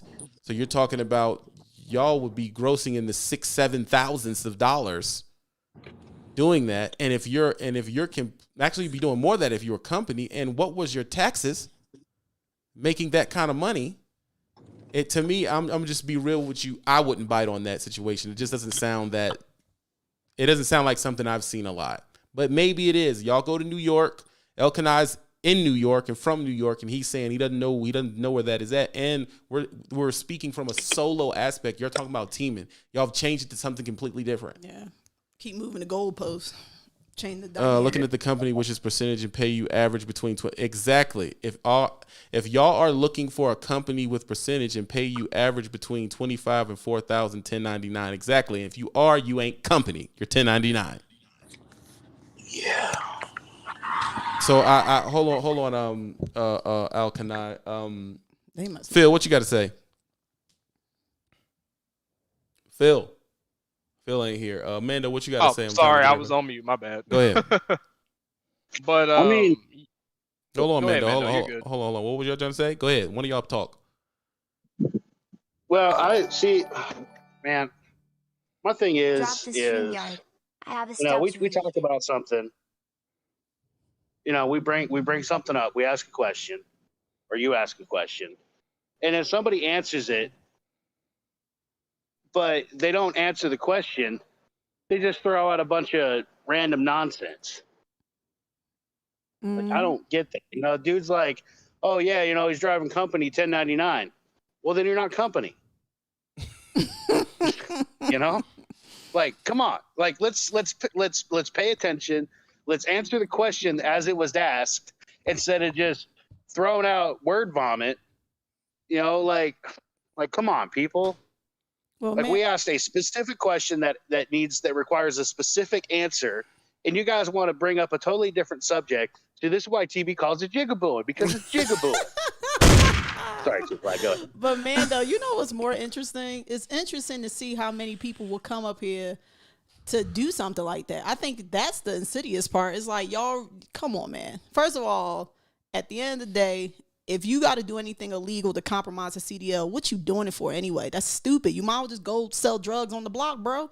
Ain't nobody trying to do nothing where someone needs to get caught. That getting caught is stupid. So doing things where it will in tandem mess with your CDL or your money making capabilities is stupid. It's passe. Ain't nobody on that type time. Now, you can have something, like I said, it could be consistent, but to come up here with this, you weren't even talking to your homie. I don't even know that's your homie now. You said that was your homie. Y'all ain't got the story straight. You don't, for some odd reason, he's teaming. You didn't even know he was teaming. You got to read his comments. It's just a bunch of baloney. It's just horrible to think that people will do that because people don't want to see other people getting no real money for real. So that's why I said, if you're making this type of money, like a Dirty Broke or something like that, he's a person that I would respect. He'll tell you exactly where to go to get what it. to do. But if you are making that type of money, most people are inherently selfish. They ain't gonna tell you where to go. They don't want you coming over there clogging up their money or clogging up their miles. My problem is when we have these types of conversations, even though I'm sure the people that decide to chime in and give their perspective mean well, you're spewing numbers and spewing these different bits of information without fully explaining the thought or idea. Because again, this conversation is meant to be generalized for the masses, like TB has been saying throughout this whole live. Yeah, it's a beautiful thing if you're seeing 3 to 5K a week and you own the truck and you're leased to Landstar or whatever the case may be. I'm not attacking you, Jeremy. I'm just using you as an example. But the point being is you can't use these one-off situations to help everybody because everybody either can't or isn't willing to do it. Just like I mentioned with the thing with hauling nitrogen, or like Dirty Broke talks about all the time with hauling fuel. Everybody ain't willing to get their hazmat, or their background situation ain't straight enough to where they can even qualify for it in the first place. And they wouldn't qualify from jump because the person who asked this question has 2 months of driving. Yeah. 2 months. Exactly. Bro, 2 months. He can barely get into the league. And they're a mega carrier, bro. Oh, well, no. You have to pay attention. Thank you for hitting the Cash App, Jack Frost. I'm gonna get you in here in a minute.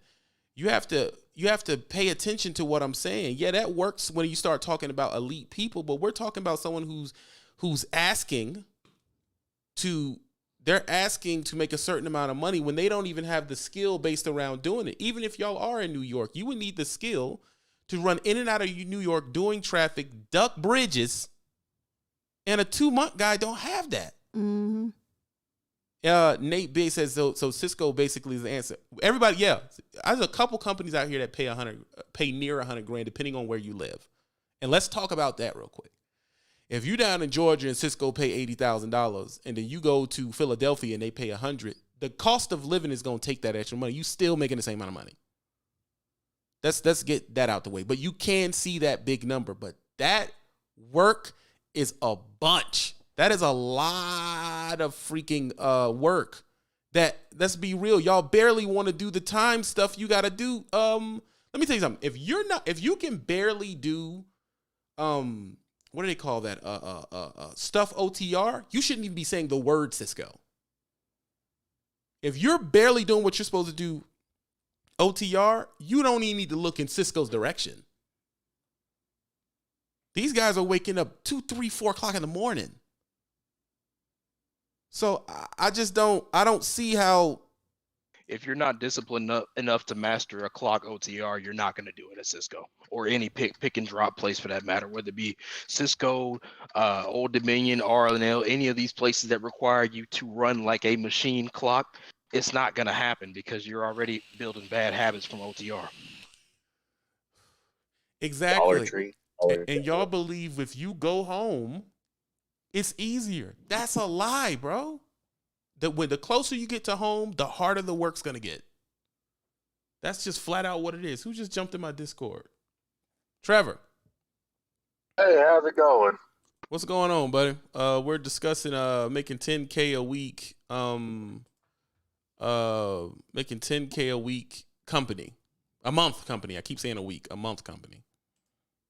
So that's what, $2,500 a week? Right. Yeah, you're not gonna do it. Jeez. Yeah, but they're saying that there's a place where you can do it, and we're discussing like, dude, if it's far and few between, it is not information that somebody can give out that everybody can follow. Then that's why I'm not on that, because it's too many people going to try to jam into that one thing. And these companies y'all talking about got 30 trucks, 100 trucks, 300 trucks. Yeah, but if they're going to 1099 you, and then you got to realize at the end of the year you got to pay like $50,000 in taxes, so you really didn't make that much. Exactly. Real quick, Trevor. Hold on. Is that you, Alex? Alex, call in, hit the link. Ron Jones, please do not use any profanity. You. Go ahead, buddy. What you got to say? I can't hear you. Oh, I'm sorry. Can you hear me now? There it is. Yeah, I hear you, dog. What's happening? There you go. What's going on? Ain't nothing, man. I wanted to chime in on this whole Cisco thing. Yeah, I did Cisco Baltimore for like 8 years. And let me tell you, straight off the rip, if you don't know how to drive, and because now, let me slow down. Cisco now, they'll hire you if you don't know how to drive. They had to recruit at the driving schools now. Mm-hmm. So when you mix, you can't drive with you don't even know how to unload and break down this truck, you're gonna struggle. Like you're gonna like that truck, you're gonna like that check come Friday, but you're gonna be the walking dead. It's a lot to. That's why I say with rookies, like I would train a couple of drivers. It's a lot to tune in all at once. You still learning how to drive, and you trying to learn how to do all this physical labor at one time. Hold on, it's a lot. So break that down. You get to the spot, you about to drop the load. You saying you're breaking down load? All right, so back of the truck, right? Boom, you drive you back in. You hop off the back, drop the lift gate. First stop, let's say your first stop. All right, so it's broken down. The whole thing is reefer.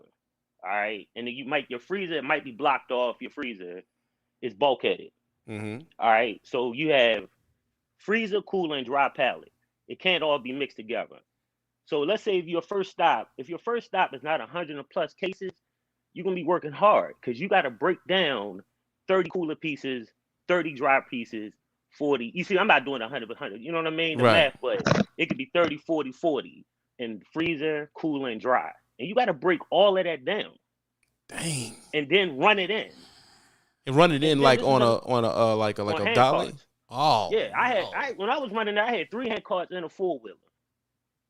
And you got to put all that on the truck in the morning too. On top of it, and don't be loaded to the door. I done rode to DC with a hand cut in the front seat with me.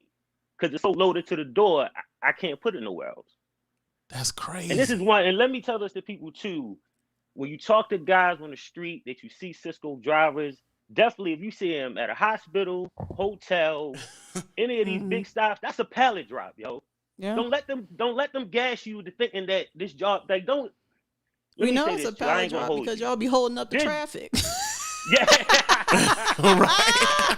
Y'all be holding up traffic like a mug. Y'all be like, man, I feel so sorry for that brother. I don't want to drag Cisco because like Cisco put me in a whole nother different situation. You understand what I'm saying? Like I came from working 2 jobs, making 50, to first year out the gate making 80. Barely knew how to drive. I did know how to do the work. I will say that because I ran a route for Centos for a long time, so I knew how to run a route, but I barely knew how to drive. You know what I mean? And I still made 80. So I don't want to. If you don't mind working hard, I say go ahead and do it. But it is other options. You know what I mean? It's other options. It's other options out here. If you had there's 350 people in here right now, and you were going to tell them where to go to make some decent money, would Cisco be your first place to tell them to go? This Cisco, no. No. Not like, and then that's a whole nother thing too. The job, a lot has changed since when I first came in the door. Like it didn't change a lot for real. My company in my region, they went to pushing more smaller stops. So that's more work. You know what I mean? Like we lost a lot. We lost in a couple of Marriott's and a couple of big stops. Big stops is where it's at. You want a big stop. Even if you got to run 200 cases, I'd rather run 200 cases and let that take me an hour and a half than keep bouncing around town doing a 60, 40, 60, 80 stops. And when I say that, I mean the case count. You know what I mean? So now it's like, and that's one of the reasons why I kind of walked away from that, because I'm getting 14 stops, 700-800 cases, and they all small stops. Wow. You know what I mean? And it's like, and that's why, like, I'm at the league now, and I was talking to my trainer about that. It's like, it took me a couple years to make this decision. It's hard to walk away from 100 racks. Right. You know what I mean? It's hard. And I did that in this, like the first 3 or 4 years, I think. I never made less than 80. But see, I'm in Baltimore. We cover Virginia, DC. Right. The whole DMV. Yeah, so my route was in DC, so I'm getting hours just off driving down to DC, banging it out and coming on back. And you still walked away from it. Yeah, and I still walked away from it because it's like, it's not my, like, I remember I told my supervisor, I'm not going to be a better driver than this, delivery driver than this. I could be a better driver. Not going to be a better delivery driver. This is it. You know what I mean? Like, I'm not going to be a better, this is it for me. I can become a better driver, but I'm not going to be a better delivery driver. So what is it like OTR now? Say it again? How do you feel OTR is sweet to you then?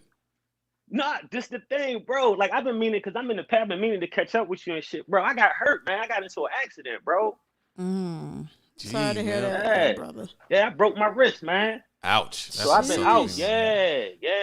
I've been out for a minute. Like, I got rolling, and because I only got to do is it 5 or 3 things? Because they put me in the AC, so I ain't really got to run that hard. And because see, they put me in the AC because I still don't have no OTR experience. Right. You know what I mean? So I wasn't really tripping off of that. I'm like, all right, cool. I just, you know what I mean, just stick it out. But yeah, but I've been out for a minute, so. Right now, I'm just healing up, trying to get back. Listen, man, I appreciate you calling in and giving us a real view, because people will just say, "Oh, Cisco pays this much," but they never really peel it back and be like, "This is hard work." It's hard work, bro. It's hard work, and it's if you're going to hit that 80 to 100, you're going to have to work 14 hours a day and probably burn a 16 every day. Jesus Christ. And on top of that, too, if you live in a very busy area like Baltimore, like in my area, you're not coming. If you knock that route out in 7 hours, they're not going to allow you to come home. You got to go help somebody. Definitely in the summer. Oh, yeah. Yeah, you got to go help. You can't come home. And it's like, you can kind of play it, like you can buck at them and say you bringing it back, but that's not going to ride but for so long. You're going to have to go help somebody. I'll tell you one thing, women love money, but I don't know too many women that would do Cisco or nothing the like Cisco guys I've known, they all talk to me. They always talked about their lower back issues when I talked to them. They were saying there's a lot of lower back issues, and they'll do like 7, 8, maybe 10 years, and then they'll end up medicaling out because they didn't hurt themselves. Well, does Cisco have a benefits package that's comparable? See, that's the thing. I'm not gonna lie to you. Mine is union. Was union, and I was paying like $30 a week for. You could have like I only got one, but you could have your whole family on there for like $30 a week, and you Wow. get Okay. pension and everything. So the benefits are good. Like don't Okay. you got good benefits, and also Listen. too. I can't speak on nobody else's union. I can only speak on the one I know about. It's a good union. As long as you don't hit nothing all crazy, you don't. You know what I mean. Your urinalysis is always good. You know what I mean. Yo, you got a job. They can't fire you on performance. He from B-more. Okay, I'm a DMV cat. He was Yeah. He was the man with that job. When he pulled up, hey, look, put it this way. He could pull more biddies and B-more with his uniform on. Yeah. He was the man. We seen a guy. We were like at a shopping center, And he was just posted. and he had 2 chicks on him. Remember the 2 biddies. Yeah. So y'all. Now y'all just be holding up this ain't the traffic. right live for you to tell us your escapades as a Cisco driver in Baltimore. I couldn't make it home, baby. I had to stay on the east side. I'm sorry. That's a whole nother stuff. I don't even say that one on the live. Hey, yeah. We'll talk. Yeah. Ron Jones, call back in. I got to get my boy Alex in. He paid to come in. Hold on. Alex.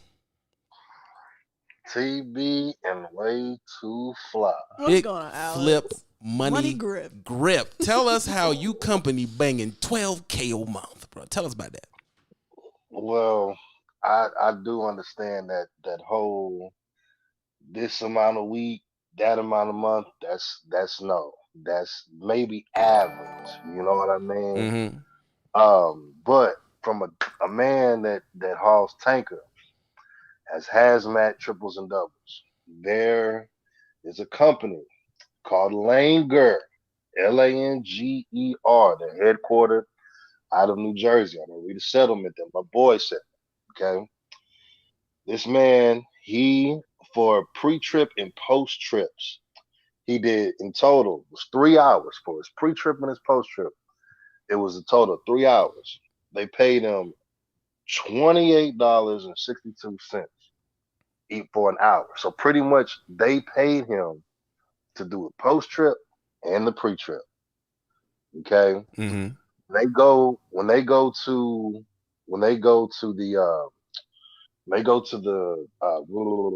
the customer, they get paid $28 an hour as soon as they get there. Now, obviously, they got to be on time. So the detention is $28 an hour. And they get paid 58 cents a mile, empty and unloaded. And if you spend the night in the truck, they give you an $87. What happened? Uh-oh. We done lost Which, him. just to chime in, since we lost him, he's not lying about Langer. They are a pretty high dollar tank But company. see, why I like it is because he said exactly where to go get it. Mm-hmm. Now, I'm not saying that it isn't possible. What I'm saying is, does Langer or that Ethiopian company, can they take 100,000 people? Well, no, they can't. They are Then a what we larger talking tank about? company, but no, they can't take everybody. Can't take not only can they not take 100,000 people, he said they're based in New Jersey. Do y'all understand 60% of the people sub to this channel are from DC down to Florida and over to Texas? Half of the people we talk about don't live in the northern tri-state area at all. That's what I'm trying to explain to y'all.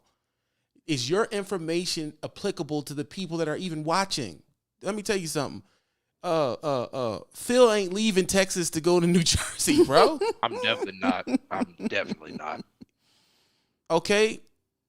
When you talk, I don't tell y'all about Sigma and Cisco and all these places because y'all call in complaining about the work y'all doing in OTR. And can we just talk about the elephant in the room back on the whole Cisco and everything and the unloading and the loading and load? Y'all don't even sit in the sleeper berth correctly. Y'all in there 13, 12 hours. Man, they asked me, the league. No, it wasn't league. I think it was night. Night, okay. They said you gonna have to go back there and break down the pallets. I looked at him like he asked me for a sexual favor. I'm not that type of driver, is what I told him. I'm not, let me tell you something, bro. Your brochure said no touch freight. I ain't touching nothing. I mean, and it'd be a bold-faced lie, because that's, you know what's funny? They put that ad up, and that's the first thing I ask. So about this no-touch free, how serious? Well, it is like once they hit you with that, well, you're like, No, see, I don't even ask because Brian ain't doing it, bro. See, I'm not even gonna lie. I had a load the other day, super small freight. It was about 8 tanks I had to unload. I got offended that I actually had to move them from the end of the trailer from the nose. So you had to pull them up for they to take it off. Yeah, they didn't have that. a dock at this place, so they forklift up a pallet jack, and I had to wheel them from the nose of the trailer to the tail. I was legitimately offended because the load said no touch. Dude, the last, let me tell you something. Unless it's to do that little, what is it? That little test to see if you can get inside the trailer, or if I'm able to somehow pay for a trailer sweep out or wash out. I ain't getting up in that trailer for nobody. I ain't doing none of that. I ain't doing none of that. Like, I don't be understanding how we even be having these conversations. I feel like when you're a truck driver, I hold myself like a limo driver. Like, it be like, dude, I can't go, I can't get, but so. Yeah, because you're reducing me from, if we were talking in Victorian terms. Yeah. You're reducing me from the lady of the house to a Jezebel. Like, I don't touch. What one girl Whitney used to say, crack is whack. It's cheap. I ain't touching that. What is wrong with you? Ain't no way. I'm not a peasant. I'm not a peasant. And that's why the funny thing is, it just amazed me seeing this, that every time we talk about this absorbent amount of money, 80K or above, they're talking about ground-breaking, back-breaking work. And I'm like, what the hell y'all talking about? Ain't nobody doing that. How dare you reduce me to a lumper? Exactly. Listen, an OTR person cannot go do no back-breaking work. Bro, we can't walk up the steps fast.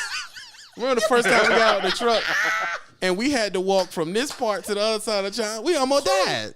Ooh. Oh my God. You saying I gotta walk this every day? Is what you said? Meat tent stuff. Man, bro. Oh man. When we tried to get out and hike in Oregon. Oh, that was the Lord worst.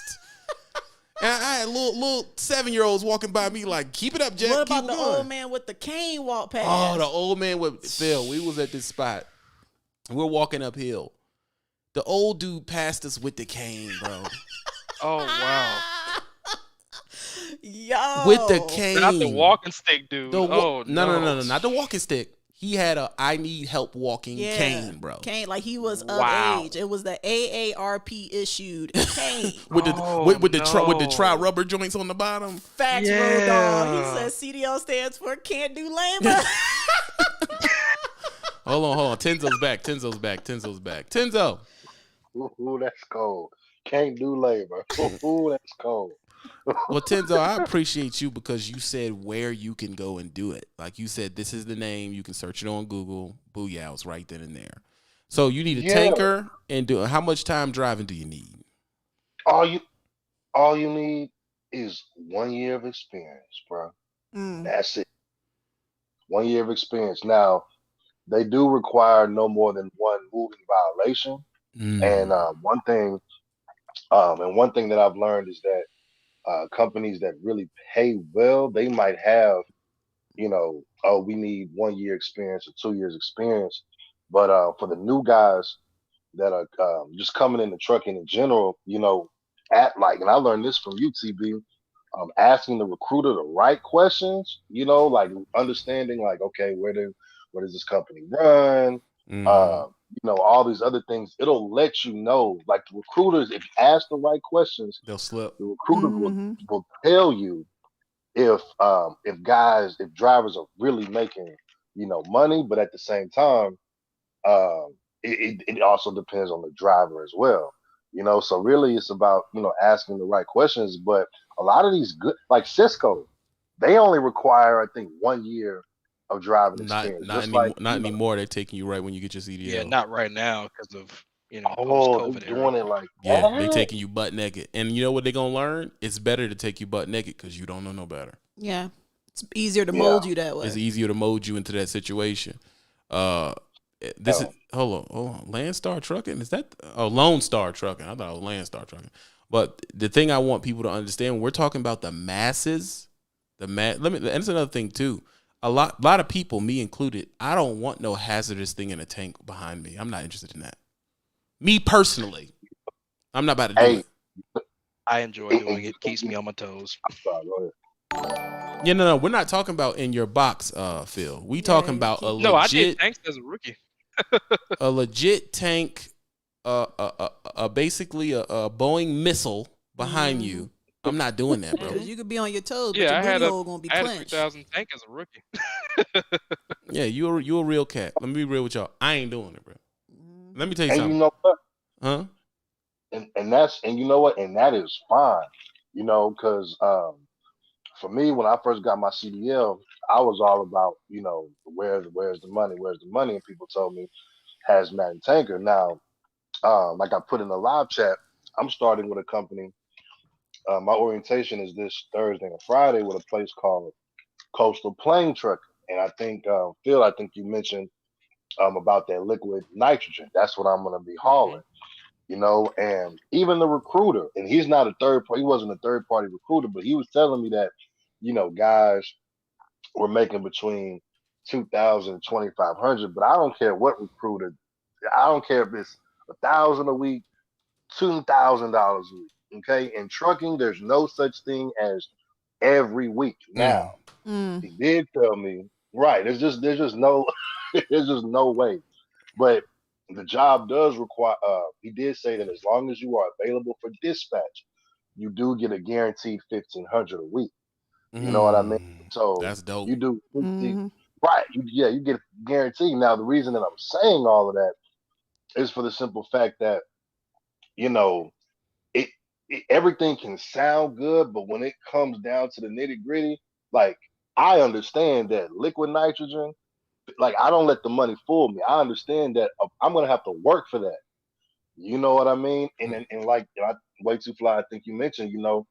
It's what is a driver willing to, like how much work is a driver Bro, willing to put in? I've seen drivers be mad that they making them park in the back and walk up to the front and give their paperwork. And these the guys in there like, go to Cisco. Like, bro, you don't even, you get pissed off when they make you switch trailers or they make you, I used to get mad, and I know I'm getting lazy now, when they would be like, you need to put a load lock in here. Oh, I'd be so angry. Oh, ooh. I will say, because I look at the paper, that ain't in the Qualcomm. That ain't in the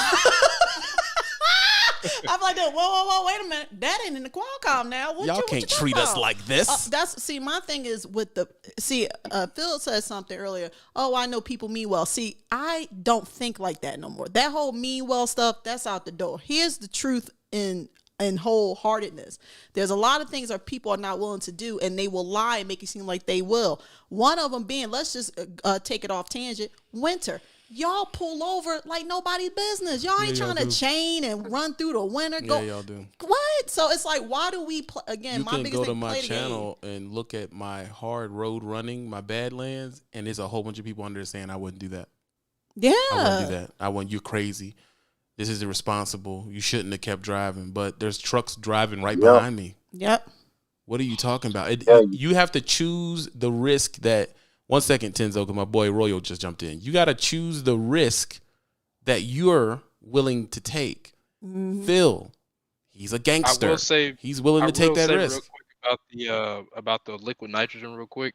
Every nitrogen guy I've ever talked to, they love it. Like that's a hired or retired type situation. However, the caveat to handling that, of course, you have to know what you're doing with tanks. But the real bigger part is you have to pay extreme detail. You have to be a very, very organized, detail-oriented person when you're handling that stuff. Aside from that, I never see one stressed out.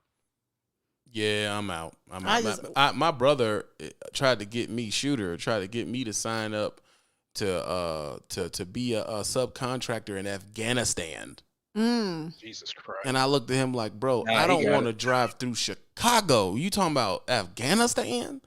Nah. Now listen, it was $200,000 for 6 months.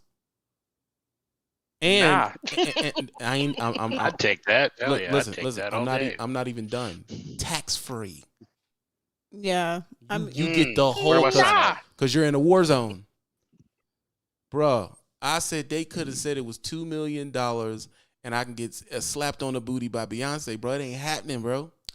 I definitely said tanker and hazmat wasn't for me when I see the extremity they go to secure a hazmat tip over or crash. When I see they block off exits, like 2-3 exits away from where the crash. You know the driver did. Oh yeah, it's like, oh no, I can't do that. I need an open casket. No, I ain't gonna be able to do that. No, so that ain't got nothing to do with Jesus. yeah, Hold on, that's one why second, I said. y'all. I mean, yeah, the money is worth it depending on how far Royale. you want to take it. Yo. Big Money Grips. Oh, Supreme Royale. What's going on, Big Money?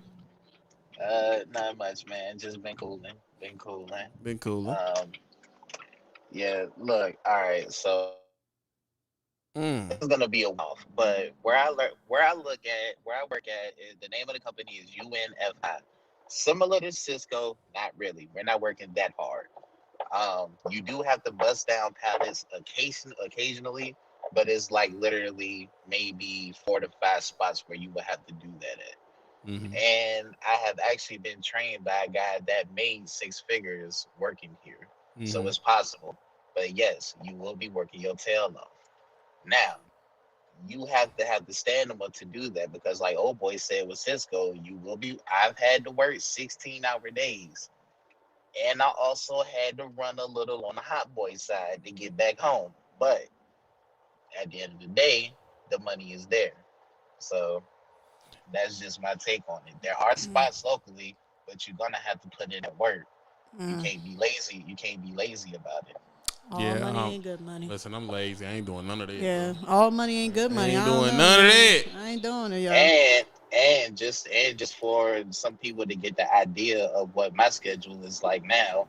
Mondays I go in at 12:30 in the morning. Tuesdays 4:30 in the morning. Wednesdays 12:30 in the morning. Thursdays 2:30 in the morning. Fridays I'm off, but if they call me into work, I gotta go into work. Saturday 12:30 in the morning. I'm doing no less than 12-hour days. And we're not even going to take into account the DMV traffic that you got to go through. So, yeah. So hold on. So how often, how lively are you to see your kid if you're working that many hours? Well, luckily I've been able to still see him at a pretty decent amount. I get 2 days, but and I will say this.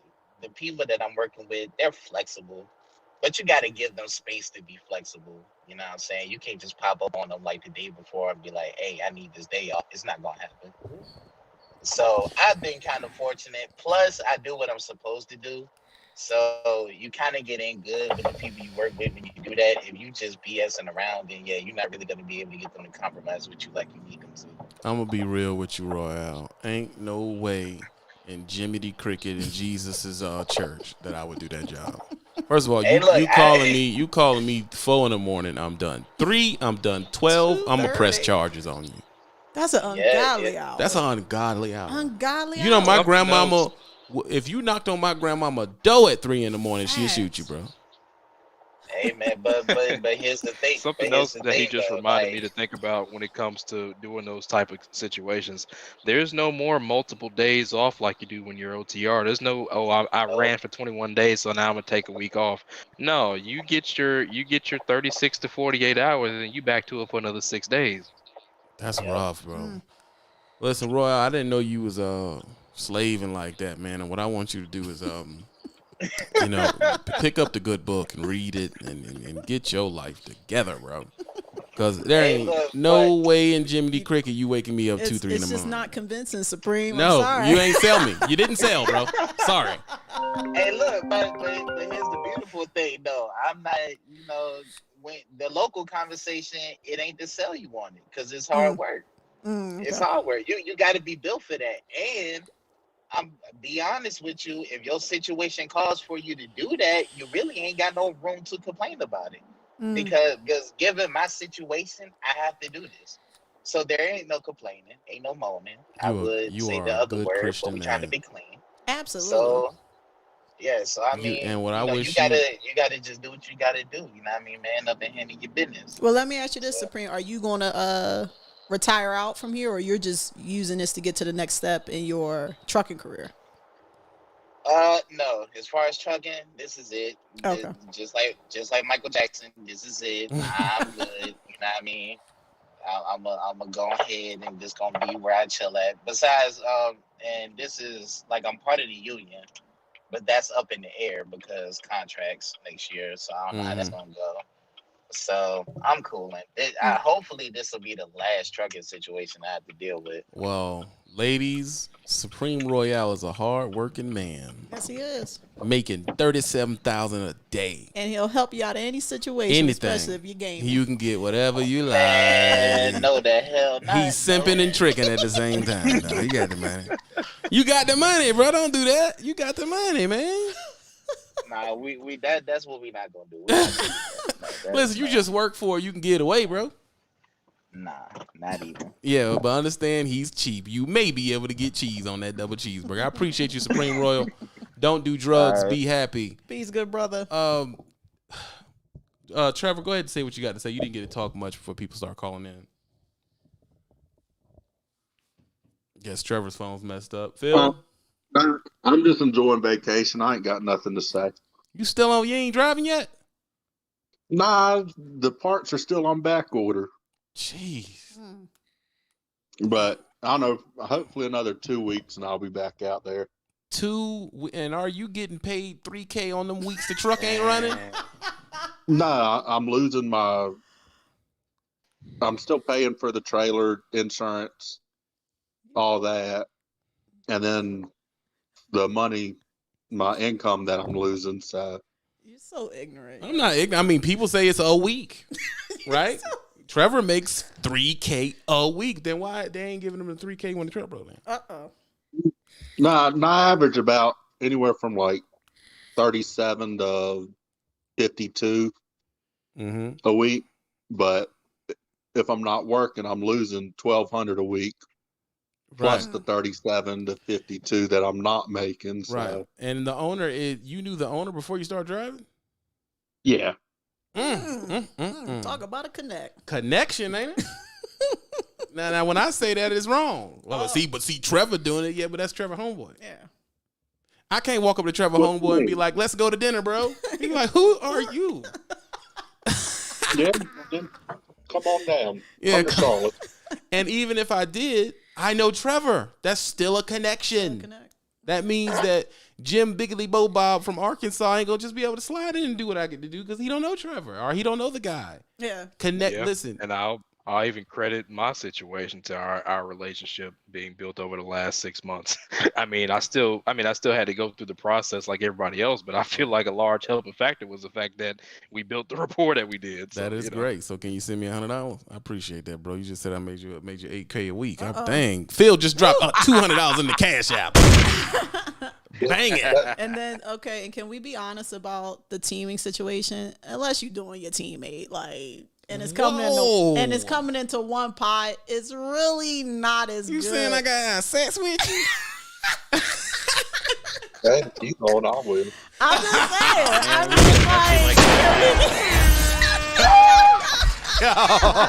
saying. You know what? Trevor has lost his calling. Trevor should be a comedian. He surely should. Because that boy timing is sharp. Yeah, you won't, I will. Hell, screw it. I'm just saying, the teaming thing. To the world. But yeah, that's why I always say life's about the relationships you build and the sacrifices you make. Hold up. Road Runner, who's shaky? Uh-oh. What are you talking about? Who's shaky? What are you talking about? Did I miss something? You shaky dog. Dog. Oh, sorry. And you got to get your Ebonics stuff together. My bad. You would be lost. Rosebell know what I'm talking about. That's why she laughed. It's like, team is only beneficial when it's in one pot. Road Runner, we waiting on that. What's shaky? Explain what's shaky. We got time today. You got to do your teammates so you can get the bag. Right. I ain't had sex with you. Take the half, Jay. You ain't really abusing me. I ain't doing that, Supreme Dan Too Fly. Yeah, Trevor, help us out. TB, Brent, don't let her talk you into it. I already got the bag, bro. She definitely was trying to have sex with me when she teamed me, dog. I called the company. Hey, this ain't Twitch. Keep it PG now. I said, if I'm gonna be bumping all these docks and doing all this landing gear stuff. Shoot. Yo, it is so much harder to do YouTube when you got Phil as a production manager. Oh, hey, that's 5 to 10. Hold on, slow it down. That's 5 to 10. That's a cuss word. That's a cuss word technically. Oh, Oko, it says, Roadrunner, don't do it to yourself. Don't do what to himself? I just want to know what he means. What's shaky? We just going to wait on that. What's shaky? We don't got to do no videos later, man. We can do it all right now. What do you need to sign up for Afghanistan? Look, bro, I don't know. You want to go do that? I don't even know if that's still open since we done pulled out. Yeah. But, there are, contractors that take you to war zones and you can work. No, Rosebell, I'm joshing. Teaming is good. It's just usually going to be beneficial if you're in a family situation like sibling or what have you, or a husband and wife, or if you guys are willing to do the best domestic partnership. That's where it's beneficial, because let's just say, for example, if one person have to take off, y'all can take off together and synchronize better that way. But I mean, from woman to woman, I mean, yeah. She trying to have sex. You know what I'm saying? You might well be doing your partners are going one by. Acknowledge we out here. Bro, you're not answering the question, bro. I'm lost. Where is acknowledgement? Roadrunner, don't do it to yourself. Don't do what to himself? Y'all having a whole conversation. I don't know what's going on. Yeah, call back, Roadrunner. Yeah, what you talking about, bro? Yeah, my bad, Rose. That was a woman thing. I be trying to have the ladies call in here, but they don't. Man, the ladies don't like you. I know, but still, I just want them to call in so we could be talking like for real. Cause y'all men be like, oh, we team, but it's like men don't split money unless they split in the miles. I'm guessing like y'all split the mile, but you're not splitting no money. Whereas, no. Yeah, so women understand when I say, well, listen, I'll team with you because it's all going in one pot, and I got access to the car. LoShawn ain't gonna pay for your lunch, bro. If you don't know him, I'm explaining it to you right now. And if LoShawn do, he is gonna let you know he did 2 years later. He gonna take it out the settlement. What the hell is this? What is this? You remember I took you to Outback? You remember that? Like, dang, where bro. Where does this Chick-fil-A charge come from? I got to keep my profit and loss together. That he ain't about to pay for nothing, bro. Oh man. Look, I've been they took it out the settlement. Lord have mercy. He's a business man. That's what he got to do. What you say, Phil? Understand. I said Low is my guy, but I said he is a businessman. He gonna run it down to the dime. He gonna say it nice. I'm gonna explain it to y'all in a term that Low will agree to. Low is cheap. Yep. That food is cheap. Don't let it slip past you, bro. He ain't. If it's a dime on that ain't supposed to be, you're gonna hear about it. Like there's none of that. I mean, Low checks McDonald's receipts. Hold on now. Can I write this off? I thought you said this was on the dollar menu. This says $1.39. It says $1.39. Can you read that? $1.30. He's cheap, bro. He ain't about to do it. He got to be that way. We don't win places in groups. And you know me, I ain't used to getting money, baby. Man, I got it. One time I slipped up and said, man, we got it. Low down and passed down.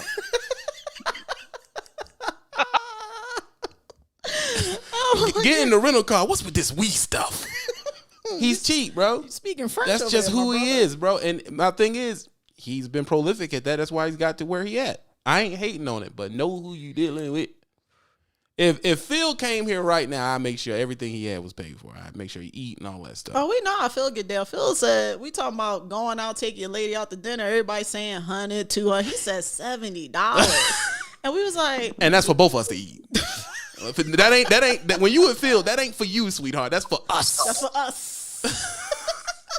Together. Listen.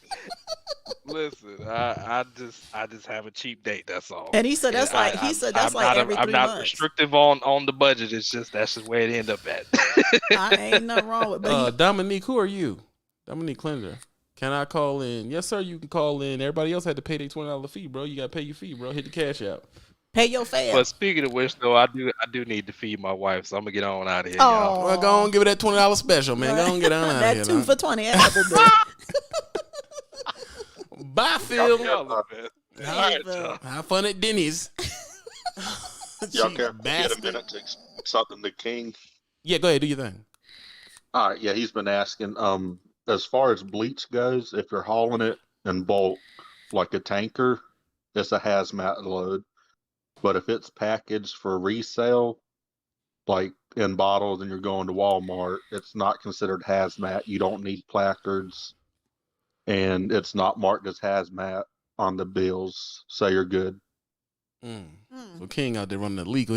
How you pick it up? You ain't know if it was illegal or not. And then he gonna show up. Look. King, we don't want to talk to you, bro. Why you showing up? Let me do his voice before you come on. Hey y'all. How y'all doing? Y'all doing? I was just asking.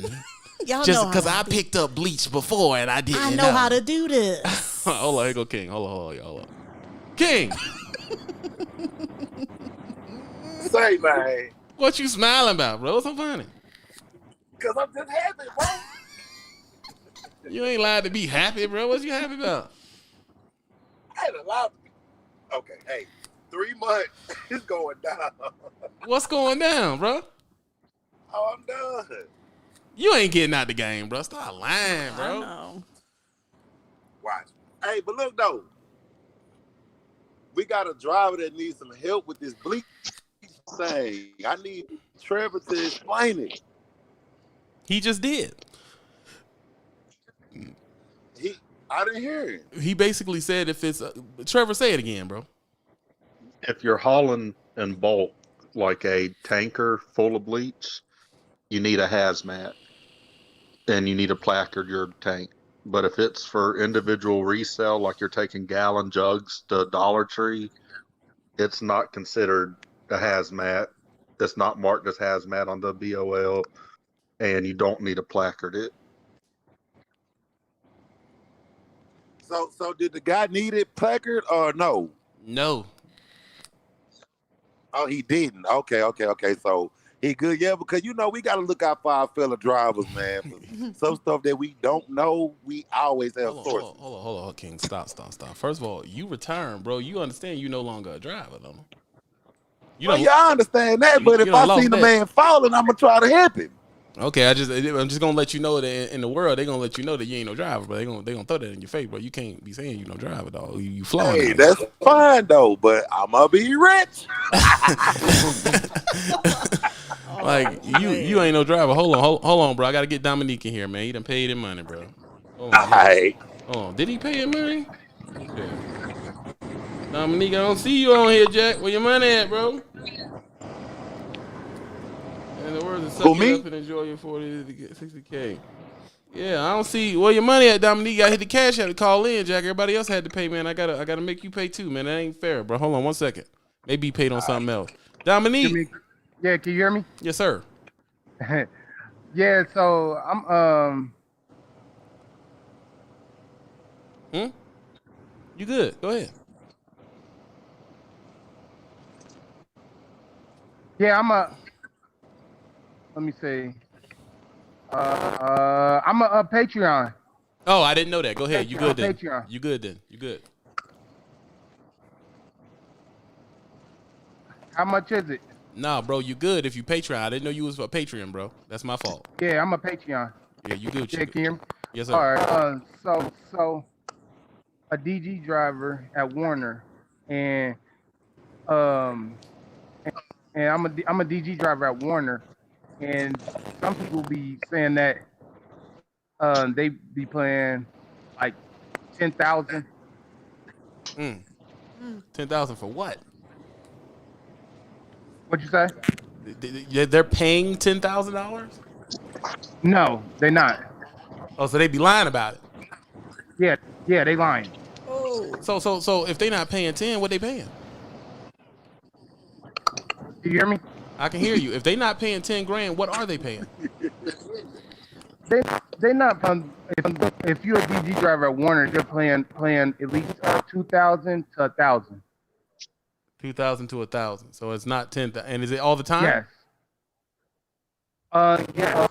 Well, if you're a trainer, like I'm training right now, I'm at least averaging about 1,500 to 1,800 every week after taxes. That's reasonable. And your company? Yeah, and I'm company, but I went to training. You know what I mean? I'm a trainer, so. Hey, that ain't a bad deal, bro. Yeah. I've been watching I've been watching you for years and everything, and I was like, I'm gonna go into training and just stick it out before I buy my own truck. And DG drivers, you gotta freaking lift some heavy shit. I mean, heavy stuff. Mm-hmm. You get what I'm saying? Yes, sir. So I just wanted to check. Oh, I just wanted to chime in because some of you guys saying that we averaging about, some people saying 10,000 a month. That's a lot. It's all hoogop. It's BS. No. And then if you're OTR at Warner, they at least paying about, starting now, they paying at least 3,000 to 4,000 a week. Gross. Not after taxes. Yeah, gross. So that's after fuel, the $1,000 payment, and all other stuff they had. Yes. In there. Yes. Sheesh. Yes. That's I mean, listen, Dominique, that transparency is what's key, bro. We totally appreciate that. I mean, that's, if I heard something like that, I would say, okay, that's reasonable and not too crazy, and all right, cool. I can manage that and stack my bread up appropriately. Right. So yeah, because even though they charging that, Dominique just said, I'm just going. Here goes the next thing: money management. Okay. Yeah. If Dominique manages his money, he can still come out on top regardless. Absolutely, and don't have to do no back-breaking work. Like I said, I mean, at least average about, at least 15 to 1,800. But on top of that too, at Warner, they do give you like a little bit of bonuses here and there, like treats and stuff. Not brown nosing, but if I make it on mandatories one time with like the Dollar General free, then they give you an extra like 800. Oh, so you get a after taxes. Yeah. Oh, okay. Yeah. So you get, and where you live? Yeah. I live in Cincinnati, Ohio. Cincinnati. Let me tell y'all something that Dominique ain't sharing with y'all. Dominique is the man in Cincinnati. If he making that kind of money in Cincinnati, he's the man out there. Yeah, and I only do but I do all of Ohio. So Columbus, Dayton, Cincinnati. That's it. So, I don't go over in Kentucky, or some Kentucky, some Indiana. But after that, I was doing regional for the Texas account, and I was doing Texas, like it's almost like OTR. But I just wanted to get my feet wet and start hauling and touching freight. Ain't nothing wrong with that, bro. Yeah, that sounds really listen. good. You need to watch it out there in Cincinnati. They trapping dudes in Cincinnati, bro. You know that, don't you? Oh, I know, TV. So keep your stuff together. I got a cousin in Cincinnati, and he said, y'all out there, y'all got some stuff with you. Yeah, I got some female cousins out there. Yeah.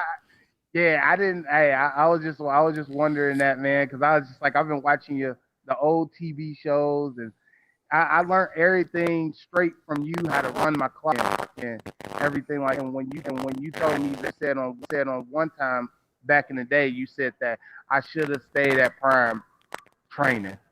That's when you should have got your truck. Old Dirty Red. Remember that? Right. That's a fact. And I tell people all the time, if I was to start over, and understand, we call it the league, Dominique, because they don't mess with me. But if I could go back in time, I'd have went straight to the league, and I'd have stayed there the whole 8 years. I'd have never left. So I'm thinking about just staying with Warner for at least 3 to 4 years until I move to Texas, to Houston, and I'm probably gonna just buy my own truck. Now, one question, TV: Should I buy a truck either or get it at a bid? Go to do bidding, like truck bidding.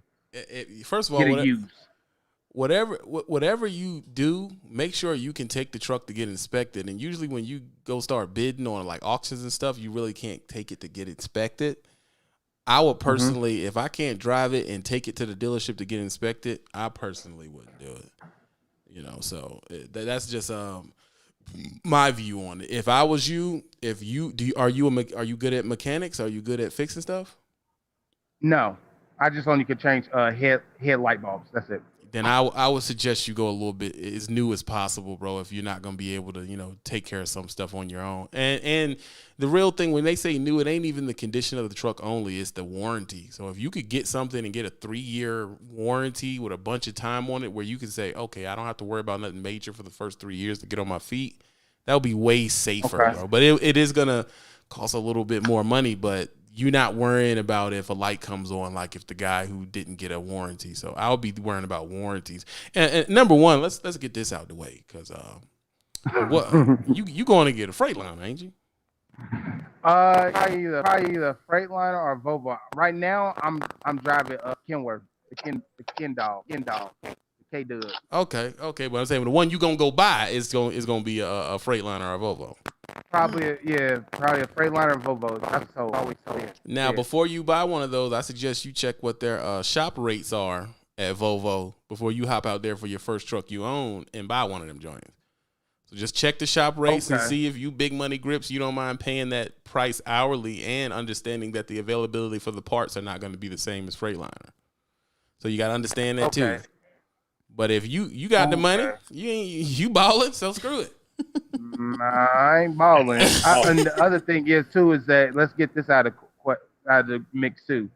Dollar General and Cisco. I mean, some of these guys. I mean, Cisco work hard for their money. That's a lot of Cisco drivers. We actually got a Cisco plant up in Cincinnati that they run almost 24/7. It's ridiculous. But they pay for pre-trip, they pay for after pre-trip. I mean, it gets up there. So the other guy that just called in, like his numbers is not lying. That's I got a friend that's working for Cisco, and he came from Dollar General to go to Cisco, and the numbers is $2,000 to $3,000, and they're getting people food. So why you ain't ran over to Cisco, jump on some of that work, bro? Not cool on that. It's too much. I'd rather push in and do that and train other than doing that. So that's too much. Well, listen, Dominique, I appreciate you for being a patron. I want you to call in more often, but I got to go. I've been on here for 2 hours and a half, bro. All right, man. See. Don't do drugs. Be happy, man. Mando, thanks for calling in, my guy. Yeah, you gonna be on later on Twitch? Play some video games? Get some zombies? I don't know if we're gonna do I'll do that at the end of the live because we're gonna be doing a reaction. Reaction joint. So at the end of the reaction, we can jump on the zombies on the end of it if you're available. Oh yeah. No, I got the whole day off. I'm sitting at home for the next day or two. So all right, we'll knock that out. Trevor, you on for later on? Yeah, I'm down.